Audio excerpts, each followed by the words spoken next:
77. The World Hockey Championships pitting the Soviet Union, West Germany,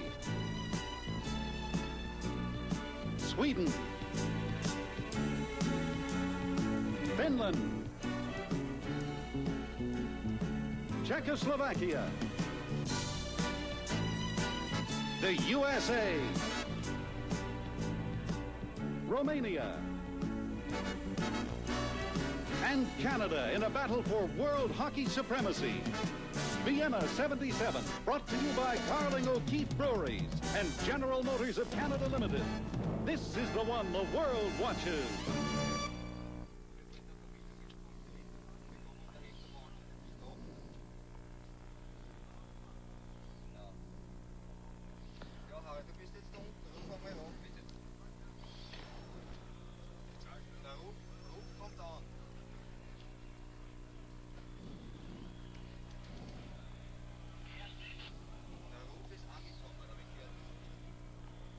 We are experiencing sound difficulties which will be corrected in a few moments.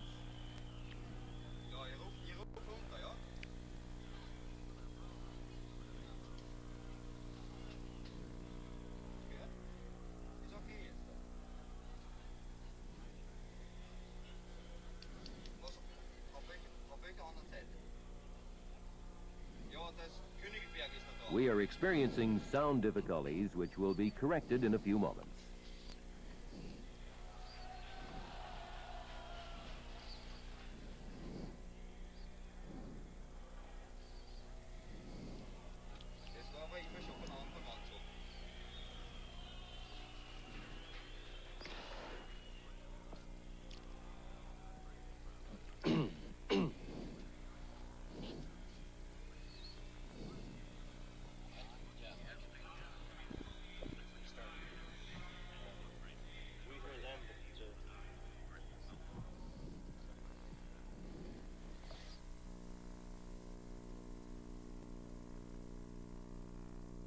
We are experiencing sound difficulties which will be corrected in a few moments.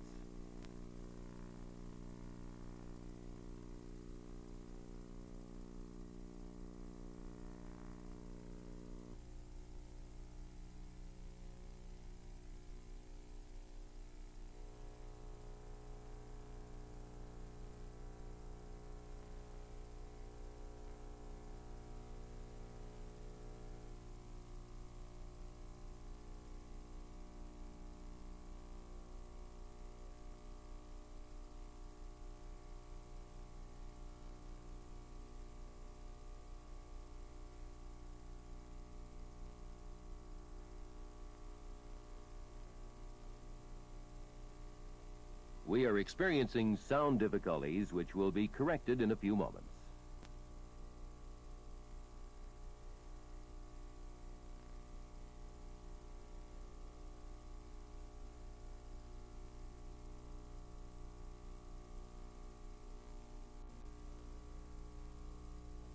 We are experiencing sound difficulties which will be corrected in a few moments.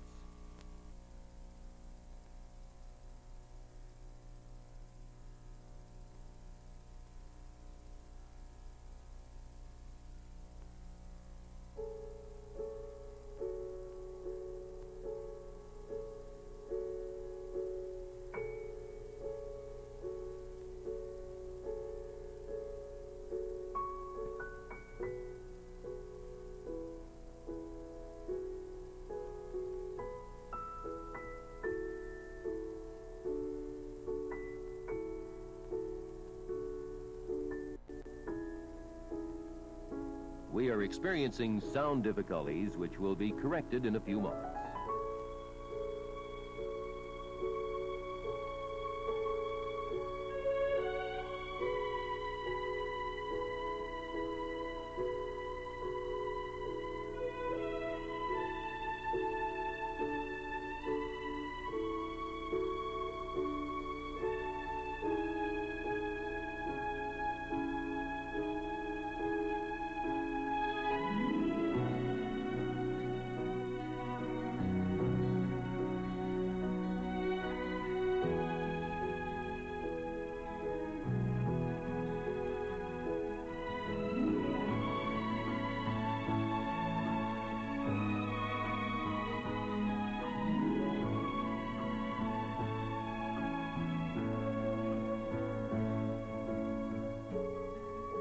We are experiencing sound difficulties which will be corrected in a few moments.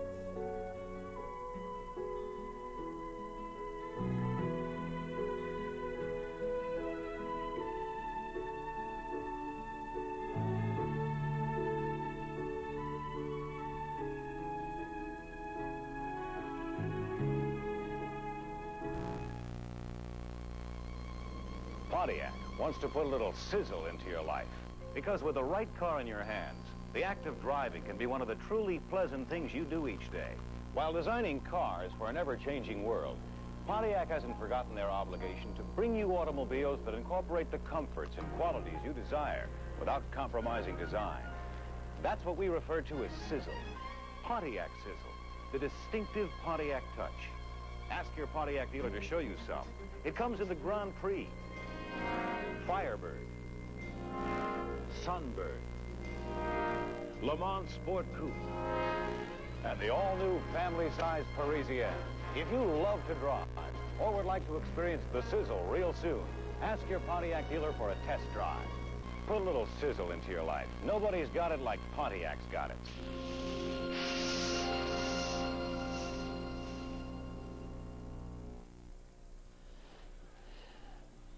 At the Stad Hall in Vienna, Bernie Pascal, along with Tom Watt, Bill Stevenson, and Johnny Esau, the two teams have made their arrival on the ice. And the Soviets are lining up at their blue line, and Team Canada lined up at their blue line. Referee for tonight's game will be Stig Carlson, wearing jersey number 3. And the Soviets in the familiar red, and now the fanfare prior to tonight's game.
Now the traditional exchange of flags.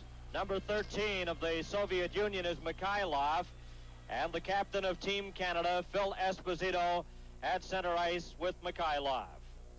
We're about set to go for the start of this game between the Soviet Union and Team Canada.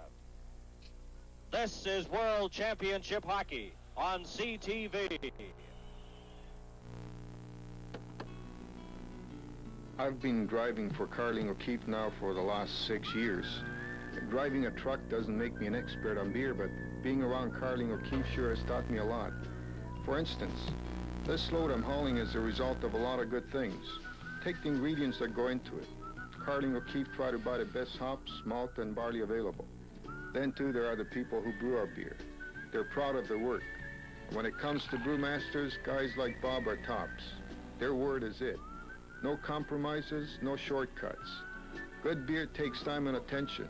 They make sure it gets both, and plenty of it. Me, I just make sure that whatever brand of Carling O'Keefe beer you buy, it gets to you fresh. It all comes down to one thing. The best to you from the people at Carling O'Keefe.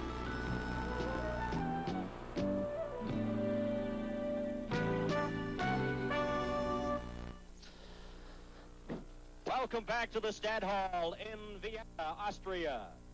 In goal for the Soviet Union, Vladislav Tretiak, and Jim Rutherford, the starting goaltender for Team Canada. Phil Esposito at center ice takes the face-off against Petrov. And Team Canada gets it. It's knocked down. Going after it is Mikhailov, number 13. But Pronovo slapped it outside the line, and it's knocked in again offside. The call by Nico Toman, the linesman number 11 from Holland. The crowd has come alive here, Bernie. A lot of the fans here are cheering for Team Canada. I see a group of Swedish fans who are all yelling for Canada because Canada was helping them out this afternoon in their game with Finland. Gusev, number 2, slaps at the puck. It goes into the Team Canada zone. Dennis Kearns in front of his own goal. Passes it on the left side to Greg Smith. Here's a break for Canada. Shot! And Tretiak stops it, but it's offside. The shot was taken by Ralph Klassen, but offside. And, Tom, you look at the Soviets, they have many pluses. And one definite plus is experience in international hockey. Well, here's the line of Petrov, Mikhailov, and Kharlamov. They've been together for 8 years, Bernie. They're great hockey players, and they played together a long time, a very experienced group. And the puck is slapped out to center ice. No score, where he played just 30 seconds in the opening period. Going behind his own goal is Gusev, number 2. The puck gets away from him. That shot, and Klassen let it go. Tretiak deflected it. Puck is cleared up over the glass and out of play. And a look at the Team Canada bench. Trainer Rick Noonan in the red jacket from the University of British Columbia. Bill Waters in the blazer at the end of the bench, assistant general manager.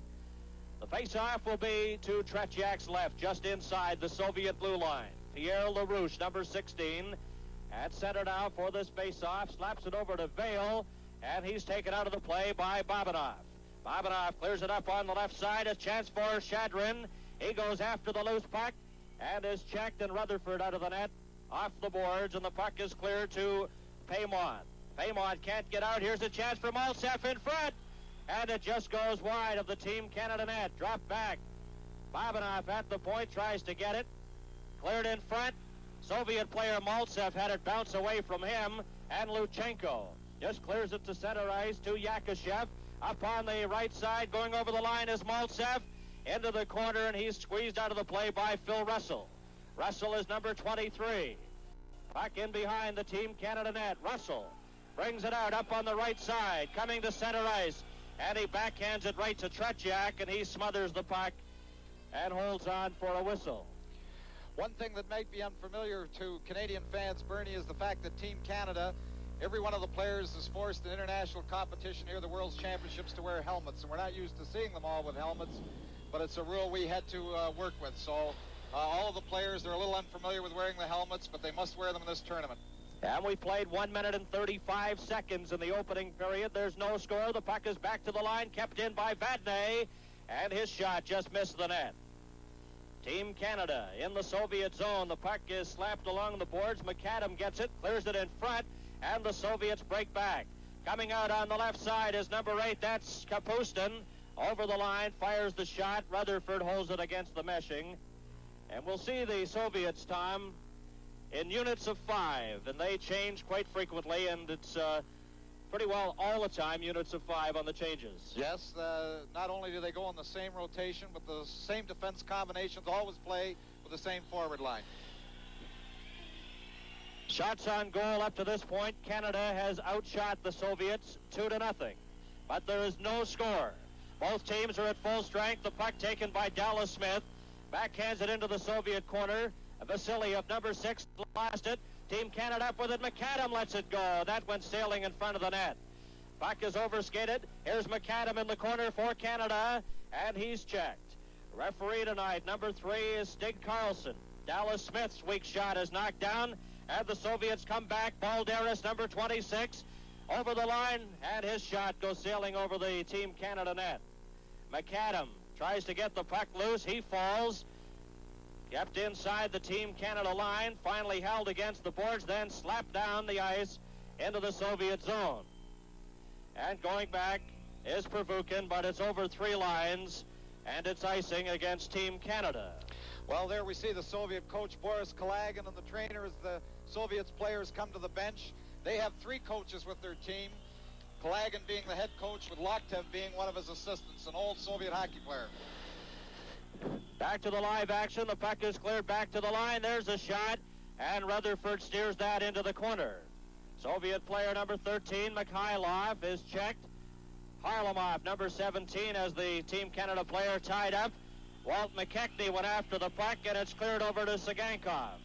Sagankov slaps it off the boards. Going in after it is Petrov, number 16.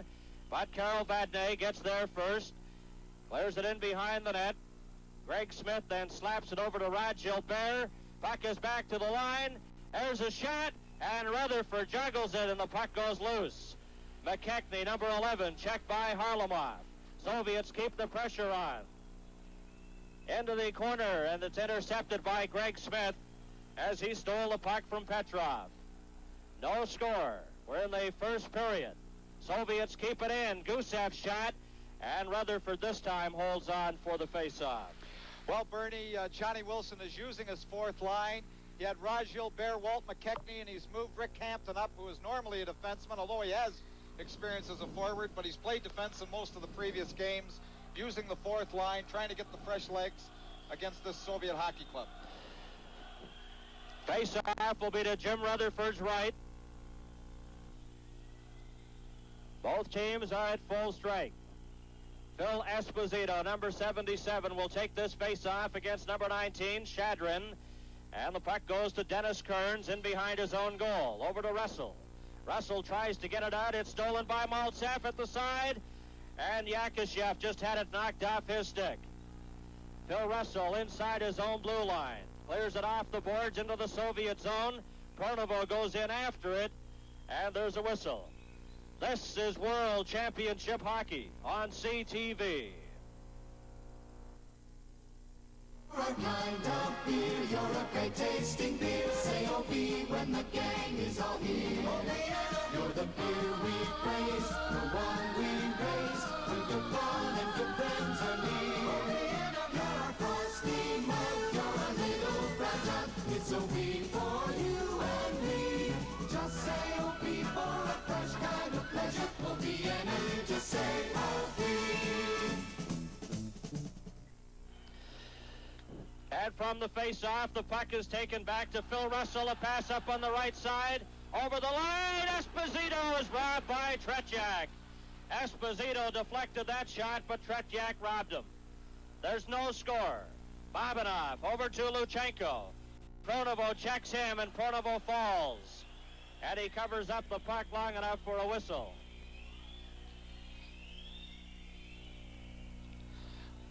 Well, Pronovo made a good play. Here we have him breaking over the line, coming wide on Luchenko, throws it across, and here we see Phil Esposito just coming across, getting a stick on it.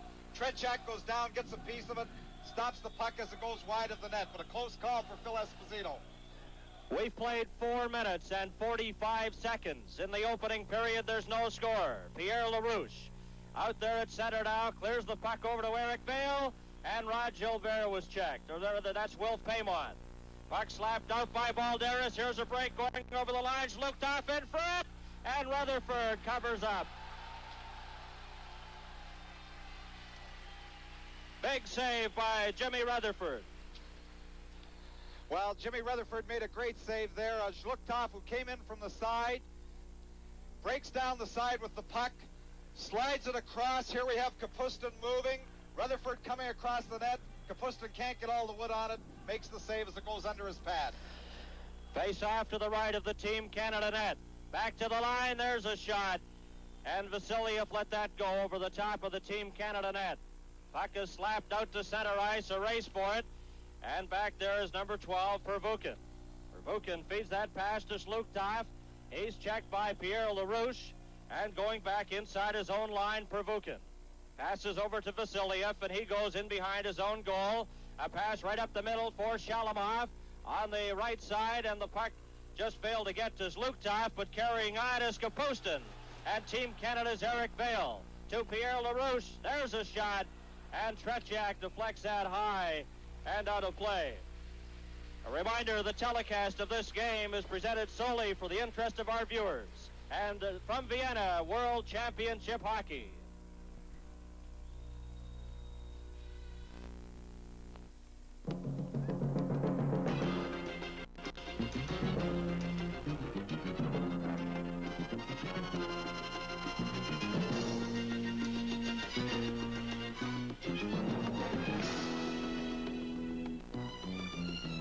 This painting, it's a fake. For some people, only the original will do. Chevrolet Monte Carlo. The original. No score here at the Stad Hall in Vienna, and we hope you're enjoying this telecast, presented solely for the interest of our viewers, under copyright of Arthur Harnett Enterprises Limited. Any use of this telecast without express written consent is strictly prohibited. Puck is cleared back to the line. Sagankov's shot is just wide. It goes into the far corner. Gusev slaps it in, and the puck is taken by Valery Harlamov. Harlamov is taken out of the play. The puck is back to Gusev. Soviets in front. Harlamov couldn't get the puck, and Team Canada comes back. Cleared over on the left side. McAdam goes after it. Merrick goes in to help out. Passes in front to Ellis. Comes back. There's a shot. And is knocked down. Ellis gets another shot. And Tretiak pulls that out of the air and holds on. Well, Bernie, this is the best I think Team Canada's played since they've been in Europe in the previous 5 games that we've seen. They've been a little flat. They haven't looked sharp, but they're giving it the big effort tonight. And really, we're out shooting at this point 5-4, and we've had 2 very good opportunities on Tretiak, who has come up with some big saves. And we have 13 minutes and 42 seconds remaining in the opening period. No score. Both teams are still at full strength. Out there, number 13, Mikhailov, had the puck bounce off his helmet, and he goes to the bench right away as the Soviets break in again. Carrying the puck is Petrov. Drops it back to Valery Harlamov. His shot, and that just missed the net. Soviets inside the Team Canada line. Back to Vasiliev, and he lets one go sizzling wide. On the far side, Gusev's shot misses the net. In behind goes Petrov. He's checked. Maltsev helps out. And Team Canada defenseman goes over, knocks him against the boards. That's Greg Smith. He falls. Harlamov tries to get the puck, knocks it with his skates, and taken out of the play. The puck is knocked back, though. Petrov, number 16, let a weak shot go. Dennis Kearns puts it right onto the stick of Harlamov, but he's tied up. Keeping it in is Sagankov, and his shot is knocked down in front. Valery Harlamov, number 17, clears it, and that shot just missed the net as it bounced away from Maltsev. He gets the puck again to Harlamov in front, and Team Canada comes back. Al McAdam got to center and then couldn't control the puck. Greg Smith will try now. Smith going in with Rod Gilbert. Gilbert is number 7. Out to center ice, the puck over to Carl Vadnais, ahead to number 2, Rick Hampton, who's out on left wing. And, Tom, that's a bit of a surprise with Hampton, the defenseman, moved up on left wing on this line with Rod Gilbert and McKechnie. Well, again, this is the second time that line's been out there, and Johnny Wilson, I guess, is going to continue his plan throughout the game to use that 4th line, giving everybody as much rest as they can, going all out for short periods of time on that ice. And the training staff attending to Mikhailov at the Soviet bench after he stopped that shot on the forehead. Babanov in behind his own goal, checked by McKechnie. In to help out was Gilbert, but Babanov has the puck again up on the right side, intended for Maltsev, too far for him, and it's icing against the Soviet Union. And we've played 8 minutes and 1 second here in the opening period, and there's no score. Face-off comes back to Tretiak's right, and they continue to work on Mikhailov. Well, the Soviets here are putting the patch over Mikhailov's eye. It looks like they have a little bit of a butterfly there, not stitching him up on the bench. Probably going to wait till the end of the period. Adversaire, chaque rival, ce qui n'est pas facile, et on a pu voir il y a quelques instants la sortie de Maltsev. Et là, Gilbert qui renvoie le tir. Hampton a raté une chance inouïe. McKechnie dans le coin, épreuve de force avec Babinov, rondelle libre. Un beau relais vers Russell, et Russell, quel bévue, a renvoyé le disque au centre. Hampton maintenant tente de faire une passe, n'est non réussi. Et là, McKechnie vers Gilbert, arrêt de Tretiak, rondelle libre, relancé, qui rate le peu. Ça fait du bâton de Phil Russell en contre-attaque. Là, c'est le but des Soviétiques, le numéro 26. Helmut de Baldiris. Et c'est toujours ce qui se passe quand on rate de belles chances à une extrémité. Assez difficile à s'expliquer. Une si belle occasion ratée par Phil Russell qui a tiré juste à côté du filet alors qu'il avait tout le temps de bien s'ajuster et de décocher un tir précis. Et aussitôt après, ce fut la descente à 3 et selon leur habitude, on s'est croisé à la ligne bleue pour jeter un peu de confusion dans la défensive chez les défenseurs canadiens. Et Baldiris a marqué avec une rondelle qui est tombée par-dessus le gardien. Le jeu est pris 1-0. Union soviétique, Schlutkov qui tente de rejoindre le vent. Dennis Kearns cleared off the boards and up over the glass on a play. Balderas, the goal scorer from Yakushev. At 8:36.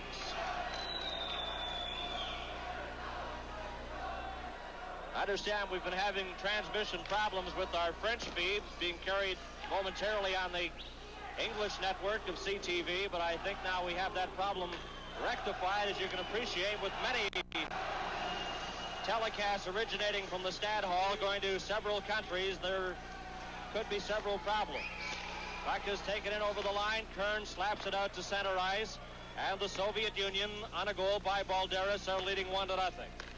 Puck is over the line again. That shot from Kapustin missed the Team Canada net.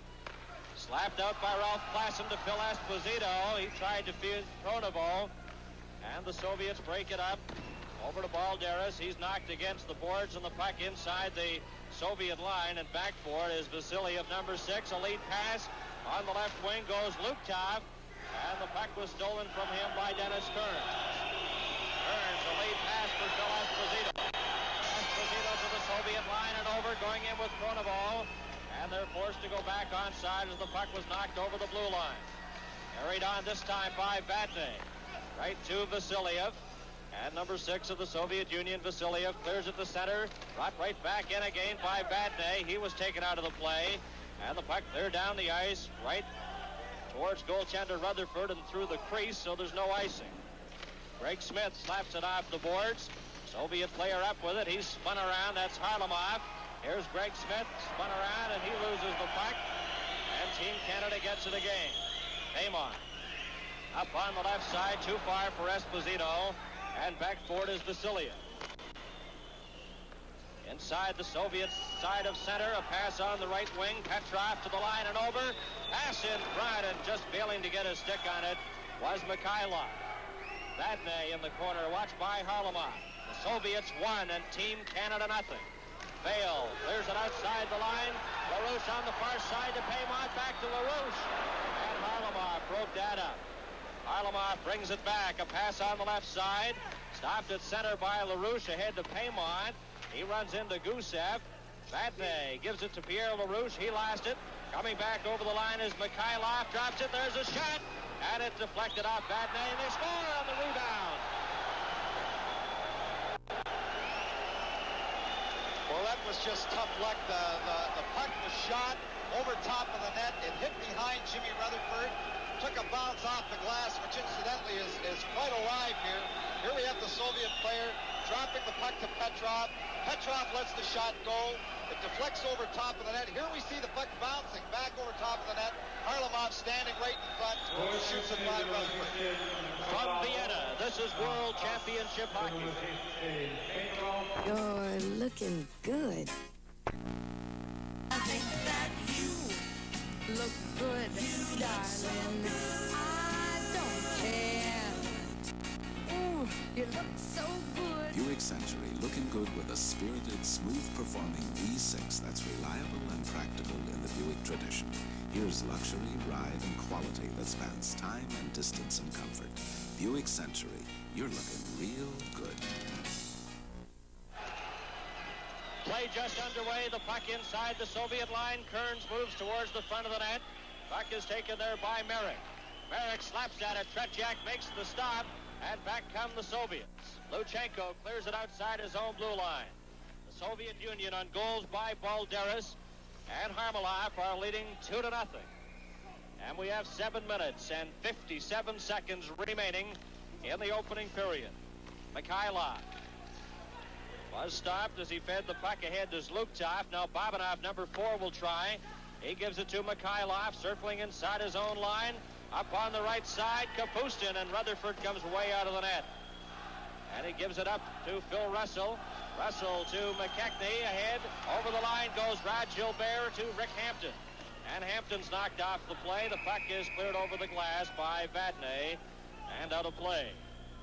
Team Canada bench. The third game for Team Canada in the World Hockey Championships. They defeated the United States 4-1, but they lost to Sweden 4-2. And they're trailing this game 2-0. 7 minutes and 28 seconds remain in the first period. Vasiliev off the boards, intended for Balderas, and they're covering up as number 20, Dallas Smith. Dallas Smith clears it into the Soviet zone. Going back in behind his own net forward is Pervukin. Pervukin, number 12, a pass up on the left side. The Soviets come back. Balderas had it knocked away from him as Dallas Smith inside his own blue line to center. Dallas Smith, as both teams are at full strength. Vasiliev, number 6. Puck cleared over onto this wing. Race for it. Team Canada player Hampton runs into Pervukin. Puck is taken over the Team Canada line by number 26, Balderas, but he was stopped. McKechnie takes a swing at Sluktai. Vadnais off the boards to Rod Gilbert. Gilbert to Hampton. Too hard of a pass for him, and it goes sailing down the ice with Valery Vasiliev, number 6, coming back for the Soviet Union. Up on the right wing to Balderas. Watched by Klassen. Knocked off stride, and the puck is taken by Phil Esposito. 6 minutes and 18 seconds remaining in the opening period. The Soviet Union leading 2-0. Here's Klassen, and he lets a shot go that's wide. Into the corner goes Pronovo. He's checked back to the line, and Dennis Kearns runs into the Soviet player Gusev. The puck is cleared out to center. Here's a 2-on-1 break for the Soviet Union. Mikhailov to Harlamov. Harlamov gets set, shoots. Rutherford stops it. Mikhailov tried to get the rebound, and he was checked. And under the puck is the team, or covering up the Team Canada player Pronovo. From Vienna, this is World Championship Hockey. You're all kind of beer. You're a great tasting beer. Say OB when the gang is all here. That's all Vienna. You're the beer we praise, the one we raise when good fun and good friends are near. That's all Vienna. Just say OB for a fresh kind of pleasure. Oh Vienna, you just say OB.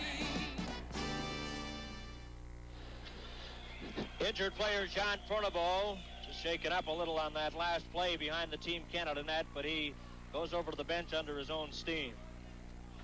Face-off will be to the right of Rutherford. Number 16 for the Soviet Union, Petrov. Got the draw, but covering up is Dennis Kearns, who goes in behind his own goal for Canada. The Soviet Union leading Team Canada 2-0. The puck is cleared to the Soviet line, but it's offside as Ron Ellis took the pass. Well, Bernie, Team Canada has done a better job of checking and staying out of the penalty box than they have in previous hockey games. It hurt them badly against Sweden the other evening when they took a lot of foolish penalties, especially when they went down 3-0 early in the hockey game.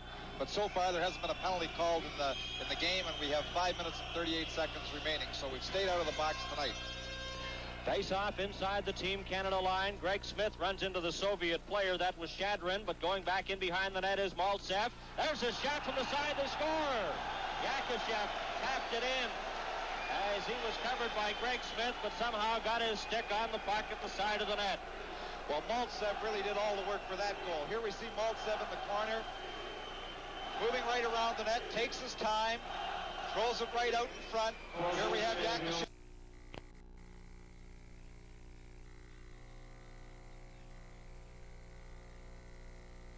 Who was standing unmolested off the side.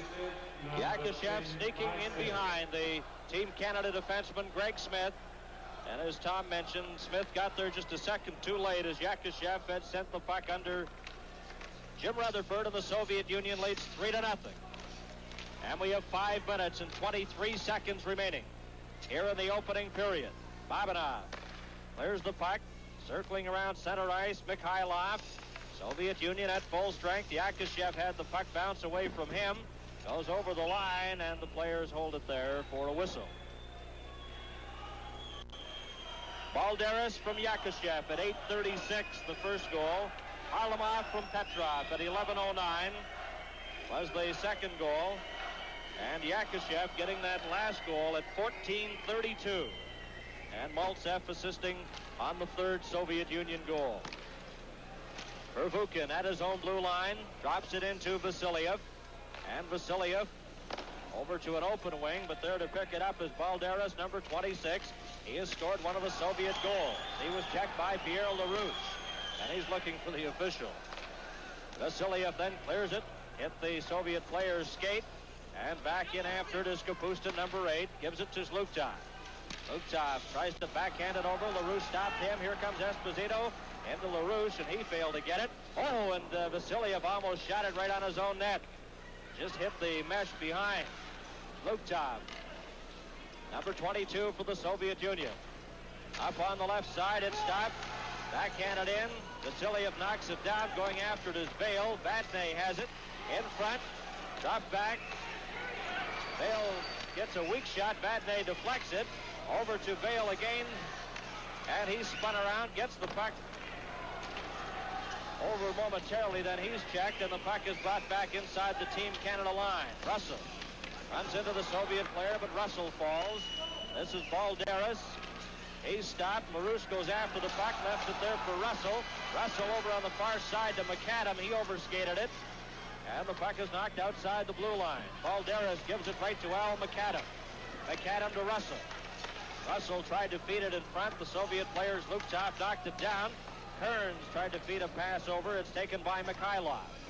We have 3 minutes and 31 seconds remaining in the opening period. The Soviet Union leading 3-0. Vladimir Petrov inside his own blue line, drops it back to Vasiliev. Knocked out to center ice, stopped inside the Team Canada line, and Canada coming back, led by Merrick. Merrick, number 12, over the line, drops it over to McAdam. McAdam is checked by Mikhailov, still has it, drops it into the corner, pass in front, intercepted by the Soviets. And number 16, Petrov, tried to get that puck ahead to Mikhailov, but it was icing against the Soviets. From Vienna, this is World Championship Hockey. 1977 Chevy Nova. See what 15 years of refining can do for a compact car. An efficient 250 L6 engine, double panel construction, full foam seats for 6 people, for fighting rust and corrosion, ideas like inner fenders, and more. How much more? Ask one of the 25,000 Canadians who bought a Nova last year. They know. Boy, do they know.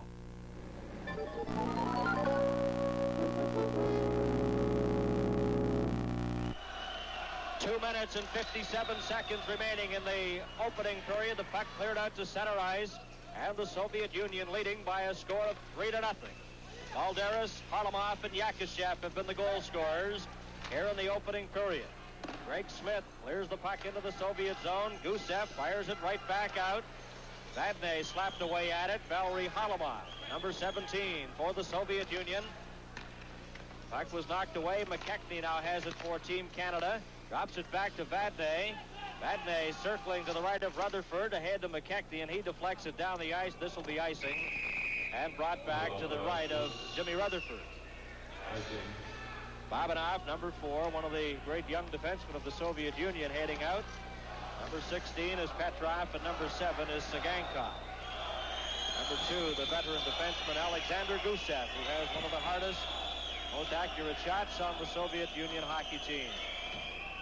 2 minutes and 19 seconds remain, and action underway here in the opening period. Puck is over to Shadrin. Shadrin over to Yakishev. Yakishev had it bounce away from him. Dennis Kearns goes in to get it. And Kearns at the side of his own goal. Out to Pronovo. Pronovo gets it outside the blue line, goes after it. Klassen tried to get it at center, but there to cover up is Shalamov. To Babanov. Babanov, number 4, brings it out for the Soviet Union up on the left side. Soviets on the attack. Kearns broke up that rush. 1 minute and 45 seconds remaining. Number 19 is Shadrin. Gives it over to Yakishev. Yakishev up on the left wing side to Shalamov, and Kearns broke that up. Pronovo slaps it ahead to Phil Esposito. Goes into the Soviet zone. Babanov off the boards, and it comes outside the line where Dennis Kearns has it. Kearns just clears it into Esposito. It's offside at the Soviet blue line. Well, Team Canada is trying to get that play at the blue line, make a nice little play to move in to get the shot. They're having difficulty if they're forced to dump the puck in. The Soviets, if they gain possession quickly, move it out quickly and control the puck.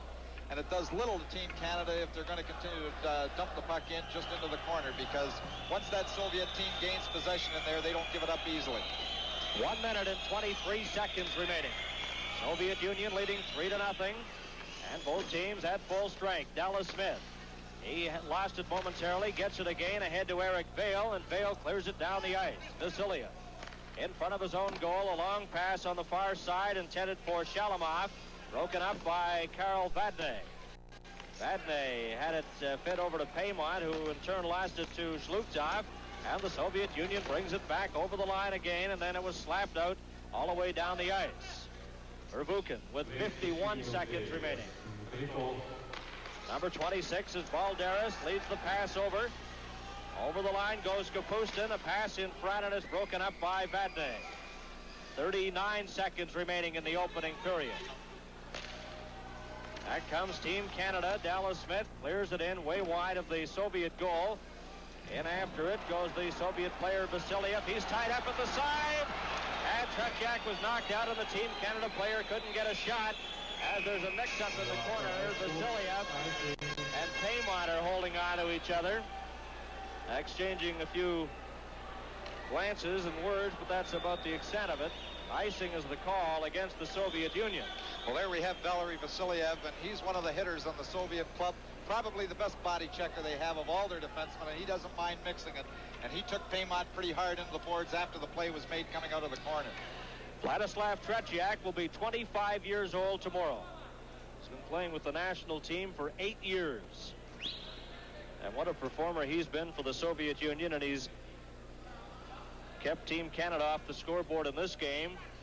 Up to this point, with 20 seconds to go, it's 3-0 for the Soviets. Esposito will take this face-off against Petrov. It's dropped back to the line. There's a shot, and Tretiak holds on with 15 seconds remaining. Balderas, Harlamov, and Yakashev have been the goal scorers here in the opening period. Face off again to the left of Tretiak, who wears sweater number 20. Phil Esposito, Pronovo on the left side. All set now. Soviet player came into the face-off. Petrov a little late as he went over to the bench. Puck cleared in front and is taken by Mikhailov. Mikhailov on the right side. Dumps it out to center. There's a long shot. And Petrov missed the net on that one. As we have 1 second, there goes the horn. And the first period is over. And a rather interesting statistic in the shot department there, Tom. Yes, the shots are even. The Soviet Union 9, Canada 9. But the Canadian team didn't have a shot on goal in the last 7 minutes of that period. So Canada started well, but the Soviets took over midway through the period. On goals by Balderas, Harlamov, and Yakashev, the two teams skate off the ice with the Soviets boasting a 3-0 lead. A reminder, this is World Championship Hockey on CTV. You're a kind of beer, you're a great tasting beer. Say O-V when the gang is all here. You're the beer we praise, the one we raise when good fun and good friends are near. You're our frosty mug, you're our little grunter. It's O-V for you and me. Just say O-V for a fresh kind of pleasure. O-V-N-E, you're our kind of beer. You're our kind of beer, you're a great tasting beer. Say O-V when the gang is all here. You're the beer we praise, the one we raise when good fun and good friends are near. You're a frosty mug, you're a little fragile. It's O-V for you and me. Just say O-V for a fresh kind of pleasure. O-V-N-E, you just say O-V. We've seen it happen so many times where the Canadian team will get that pep talk before. They'll come out all fired up. They'll go out there, check, and double check. They'll keep that pressure on down the Russian end. And all of a sudden, the Russians are ahead 1-0, and then 2-0. And now, as it turns out, this period, Bill, 3-0. It's a tough combination to beat. Well, John, what's happening is what has been happening previously in this tournament. That's the fact that the Canadian squad has the chances, but they can't put the puck in the net. They should have had at least one goal out there. The shooting is not good, and they're about a half a step behind the Russians, too. Okay, we're going to have an opportunity to talk more about the game, about some of the technical aspects of it. We're going to meet some of the people involved in the formation of Team Canada 77 and those people who helped make it alive. But, you know, one thing we have enjoyed is the pleasantries of Vienna. And Bill, you were fortunate enough to take a grand tour of the city. How about taking all Canadian fans on that tour with you? All right, it's a magnificent city, so join us as we take a look at Vienna. Our short tour of Vienna, as a matter of fact, because it would take hours and hours to take you all the way through it. But this is part of Vienna, and I think you'll enjoy it.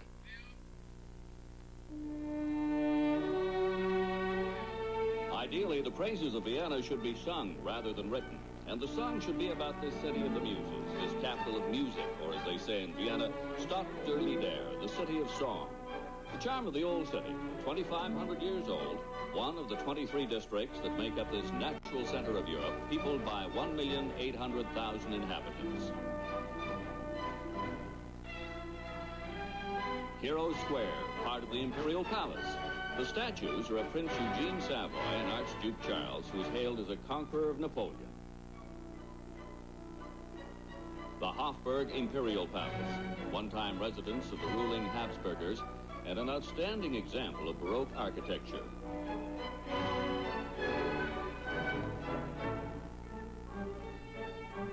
Yes, spring is in Vienna almost 2 months ahead of most parts of Canada.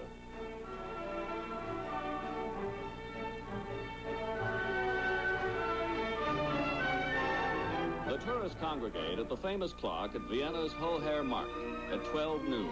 They stand in awe as the life-size figures representing kings and emperors of Austria go on parade. It was built in the 1500s.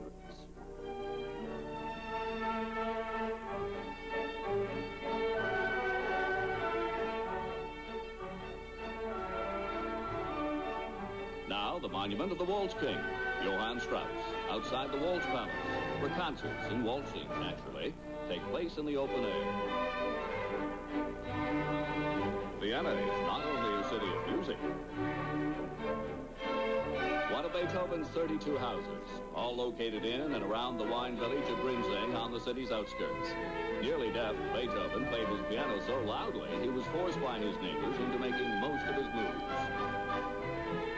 Schönbrunn Palace, the favorite residence of the Roman, German, and later Austrian emperors. The Habsburgers used it as their summer residence after Marie Theresa had it built to house her 16 children. There are 1,440 rooms and 1,000 servants to run the palace. Today, because of its magnificent gardens and ornate rooms, it is the #1 tourist attraction in Vienna.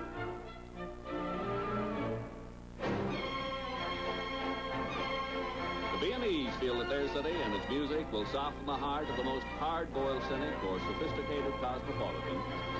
And we at CTV agree most wholeheartedly. And as the Viennese say, we should sing about Vienna. So, Johnny, off feeder saying. Bill, that was only a part of this gorgeous city, and hopefully we're going to get a chance to take the trip around before the series is over. We'd like to see the Blue Danube. We would like to see the Opera House, St. Stephen's. Oh, many more. Magnificent. Well, this is World Championship Hockey on CTV. We've got Vega, Chevette, and Nova now going for you. Going for you. Monza, Camaro, Corvette, all going for you. Going for you. Just take a look at all our Chevy small cars, and we'll bet you'll want to get a little Chevy going for you. We've got Vega, Chevette, and Nova now going for you. Going for you. Economy's right there, just going for you. Going for you. And all the spirit you can get, you'll find in Monza, Camaro, Corvette. Come on and get a little Chevy going for you. We've got Vega, Chevette, and Nova now going for you. Monza, Camaro, Corvette, all going for you. Just take a look at all our Chevy small cars, and we'll bet You want to get a little Chevy going for you. Get a little Chevy. Get a little Chevy. Get a little Chevy. Now I'd like to welcome to Vienna Mr. Rod McGuinness, the president of Carling O'Keefe Canada Limited. And we would like to thank you on behalf of all sports fans across Canada for the support you and Carling O'Keefe have given, not just to Team Canada 77, but last year for Canada Cup and all your associations. Thank you very much, Johnny. It's a pleasure on behalf of Carling O'Keefe to add our support in whatever way possible. We know that it's a large undertaking. It takes a lot to make a show like this work, and all we're here to do is help. Well, we're down for the moment, but I think you're looking upon this as a long-term association. Just I hope so. Very much so, Johnny. Last year, I think you could say, was the start of a long association, hopefully, with Carling O'Keefe and international hockey. We feel that hockey has matured now to such a point that all of the world and Canada are interested in this kind of competition, and we hope to participate in it for a long time in the future. You know, the problems facing Team Canada, or a team of this magnitude, are difficult, and we need that kind of help. And I'd like to say not only that help, but the fact that you've made Canadians feel so at home and well known, especially with your press liaison service here in Vienna. It has been well received, and people do thank you for it. Well, thank you very much, Johnny. It is our pleasure. We know that there is an awful lot more to a tournament than simply parachuting a hockey team in.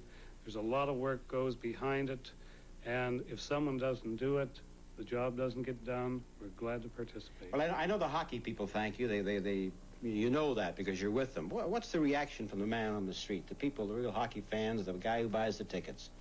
Well, interestingly enough, in the brief time I've had in walking through the streets of Vienna, I've found that so many people say to you, Canada.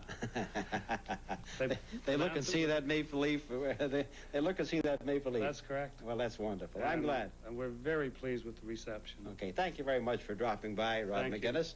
And this is World Championship Hockey on CTV. You're a kind of beer, you're a great tasting beer. Say O-V when the gang is all here. You're the beer we praise, the one we raise when good fun and good friends are near. You're our frosty mug, you're our little brown jug. It's O-V for you and me. Just say O-V for a fresh kind of pleasure. O-V-N-E, you're our kind of beer. You're our kind of beer, you're a great tasting beer. Say O-V when the gang is all here. You're the beer we praise, the one we raise, when good fun and good friends are near. You're a frosty mug, you're a little brown jug. It's O-V for you and me. Just say O-V for a fresh kind of pleasure. O-V-N-E, you just say O-V.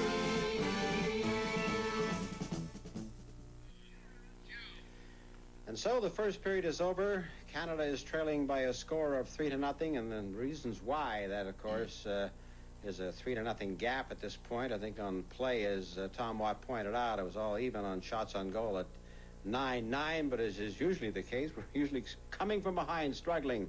And let's go meet Bill again with his guest, Don Lever, and find out one of the 2 or 3 or 4 of the reasons why it happened, Bill. Well, Don, first of all, I know you're disappointed at not playing. You were a good goal scorer with Vancouver Canucks, and obviously one of the problems with this club is not just checking, which they thought would be the problem. They're not scoring goals. Yeah, they've had very bad luck. The Swedish game in tonight, Esposito missed that first goal, first chance, and Trechak's made a couple big saves, but definitely we haven't been scoring. But I don't think we've been getting the bounces here.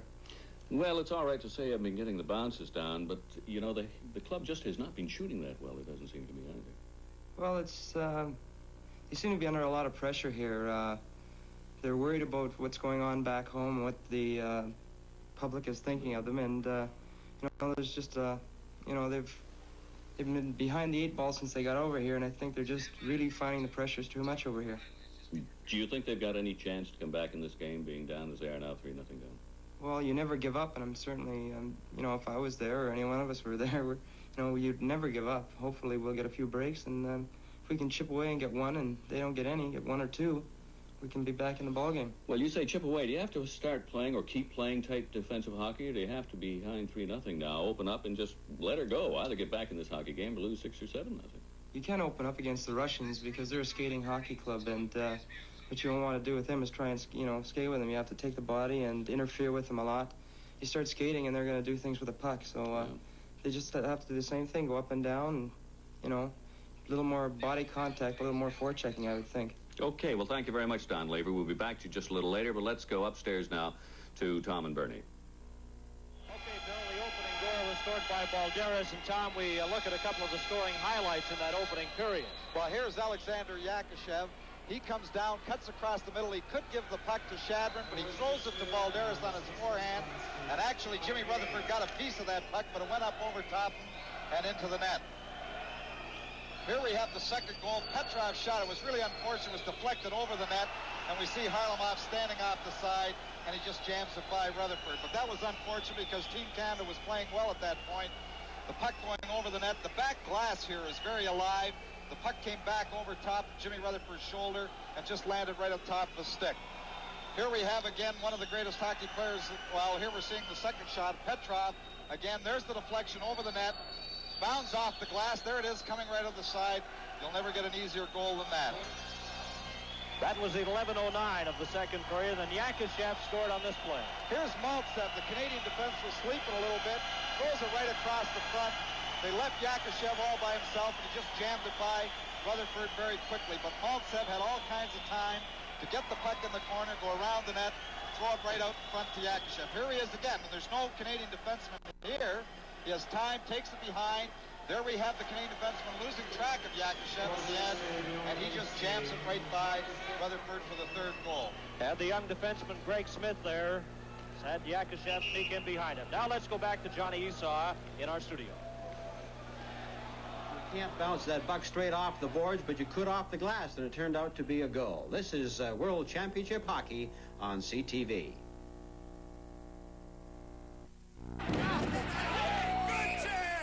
Yeah, charging. There was no charge. Charging. No charge checking. That's just like we have at the TD Bank. We have a personal checking account, and when we keep a minimum balance of $200 or more during a complete statement period, the TD automatically cancels the 16-cent charge on all the checks we wrote in that period. No charge checking. No charge checking? No charge checking. It's not a big deal. But it's a good deal.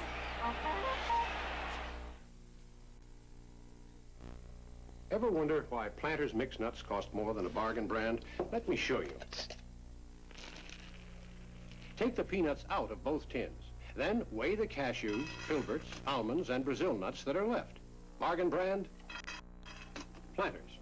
See, that's the difference. In fact, 1 tin of Planters has more cashews, filberts, almonds, and Brazil nuts than 2 tins of this bargain brand.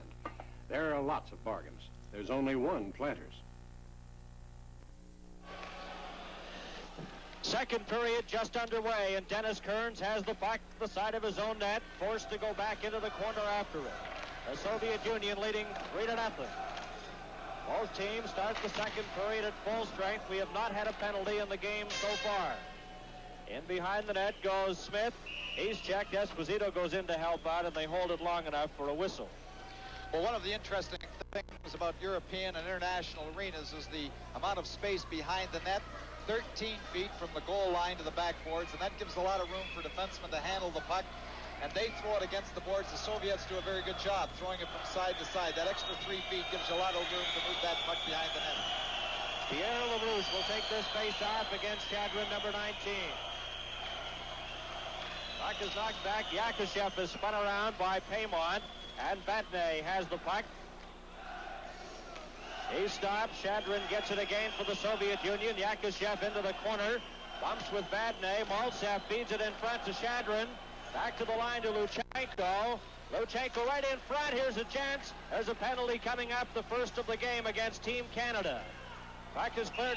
Bale touches the puck, and the whistle is blown. A charging call against Team Canada. From Vienna, this is World Championship Hockey. You're a kind of beer, you're a great tasting beer. Say oh we when the gang is all here. Oh Vienna, you're the beer we praise, the one we raise when good fun and good friends are near. Oh Vienna, you're a ghostly mug, you're a little round jug. It's oh we for you and me. Just say oh we for a fresh kind of pleasure. Oh Vienna, you just say oh we. Penalty to Batney, 14 charging at 1 minute and 17 seconds. We get the first opportunity to see the Soviet power play. They're leading 3-0. Puck slapped back to the Team Canada line to Dallas Smith, over to Dennis Kearns, and he clears it off the boards to the Soviet line. Luchenko over to Yakushev, tries to get it to Maltsev, and Dennis Kearns has it inside his own line and clears it down the ice. In behind his own goal goes Luchenko. Pass up on the left side to Yakushev. Yakushev to center ice, to the Team Canada line, and over, going in with Babinov. His shot, he scores! As he fired that past Rutherford. Well, Bobby Hull called him the greatest left winger in the world. He's someone that ought to know, but Alexander Yakushev just made a great play. He put it between one of Team Canada's players' legs in the neutral zone. Just moves. The defenders are too wide apart. Here we have him just getting by McAdam, moving in. A low shot to the stick side. Jimmy Rutherford just catches the corner, but he made a great play, moved right from his own blue line before making the shot just at the top of the circle. Yakushev from Luchenko, a power play goal, and the Soviet Union goes in front 4-0. Puck cleared back into the Team Canada zone, and going after it is Dennis Kearns, number 6. He's on defense with Dallas Smith. Smith tried to get to the puck and stopped by Zlukov and now Phil Esposito. Over the line with Pronovo. His shot. Tretiak stops at the rebound. And the Team Canada player, Klassen, got a weak shot away. In behind the net goes Pronovo, held there by Kapustin. Gets the puck loose again. Pronovo at the side of the Soviet goal. Trying to get a teammate in scoring position. Is checked by Pervukin. Still has the puck. Pronovo, as Dennis Kearns moves towards the net, feeds it in behind to Ralph Klassen, watched by Vasiliev, and he's held there for a whistle. Well, Bernie, it's unfortunate again. The first, here we have a little mix-up in the corner. And gives us a moment to talk to one of the Team Canada players, Mark Napier of the Birmingham Bulls. And Mark, how do you feel about the game up to this point? I'm naturally disappointed about the game so far. I think, the guys were really uptight in the first period, and they missed a lot of scoring chances. And, if they would have scored on those, the game, that would have been a hockey game. Mark, you have to be impressed with the play of the Soviets. Oh, they've been playing fantastic. It's playing a lot better than they did in the Canada Cup, and they got, all their players back. Okay, thank you, Mark Napier of the Birmingham Bulls, a member of Team Canada here in Vienna, Austria. The play is underway. Cleared back to Ronnie Ellis right in front. There's a shot, and Tretiak smothers that one and holds on for a whistle. 17 minutes and 10 seconds remaining in the second period. The Soviet Union leading 4-0. And a special welcome to our American viewers tonight watching on the PBS television network, along with, of course, Canadians from coast to coast watching on CTV. Face off to Tretiak's left. Both teams are at full strength. Harlamov turned around, gets the puck again, then is knocked down, and we get another whistle. It's unfortunate, Bernie. The first penalty Team Canada took, and actually was a good check. Vadnais put a good body check on Maltsev in the corner. He hurt him a little bit. Really, the first penalty they take, Soviet power play, a great power play. Yakushev made it 4-0. But you just can't afford to take penalties against the Soviets. Wayne Merrick out there at center for Team Canada. Lost the draw. The puck is kept in by Vadnais to Ellis. Ellis backhands it into the corner. McAdam has it. McAdam trying to pass it back to the line. He's stopped. Puck is finally taken by Vadnais. And over on the far side comes Mikhailov. The lead pass to Zagankov. And he's stopped. At the Team Canada line is Greg Smith. Smith brings it over the Soviet line. Watched by Zagankov. Into the corner he goes. Still has the puck. Dumps it into the corner. Comes around now to Ronnie Ellis. Ellis right in front, and that shot deflected as the Team Canada player Smith broke his stick. Mikhailov, number 13, out to center. Here's a chance for Harlamov. Going over with Maltsev, drops it back. There's a shot. Kicked out as the shot taken by Petrov. Smith around the board. Zagankov tries to keep it in and stop. Team Canada breaks away with Ronnie Ellis going over the line. His shot, and juggled, but holding on is Tretiak. As Team Canada came close there as Ronnie Ellis lets that shot go. Here we have Ellis moving down the side. He uses the center McKechnie as a decoy, but lets the shot go. Here's Tretiak having a little trouble with it, trying to find the handle. McKechnie moving in, looking for a possible rebound. And we played 3 minutes and 58 seconds here in the second period. The Soviets leading 4-0. Face-off to Tretiak's left. Baltsev skates into the face-off position before the puck is dropped. Yakashev gets it back after the draw. A lead pass there for Shadrin on the right side. Soviets coming back over the Team Canada line. And the Soviet player Shadrin goes after the puck. Shadrin right in front, knocked down by Dennis Kearns. Puck out to center ice. Team Canada breaks away. Hampton. Hampton gets that, lets it go, and that missed the net. At the Soviet line, it's finally cleared down the ice, and Phil Russell has it in front of Rutherford, gives it to McKechnie. Puck bounces out to center ice, cleared over on the far side. There's Rod Gilbert in the corner, backhands it to Hampton. Hampton number 2 back to Russell, and he's checked. And the Soviets have a 2-on-1 break. Heading towards the goal is Yakashev. Pass over to the side, and Yakashev is bowled over. The puck comes in front. Here's Luchenko with it. Luchenko drops it back. Bobinov gets set. Soviets on the attack, and the puck is cleared outside the line, and they'll be forced to come back outside. Rod Gilbert slapped at Luchenko, and he'll get a penalty as referee Carlson has his arm up.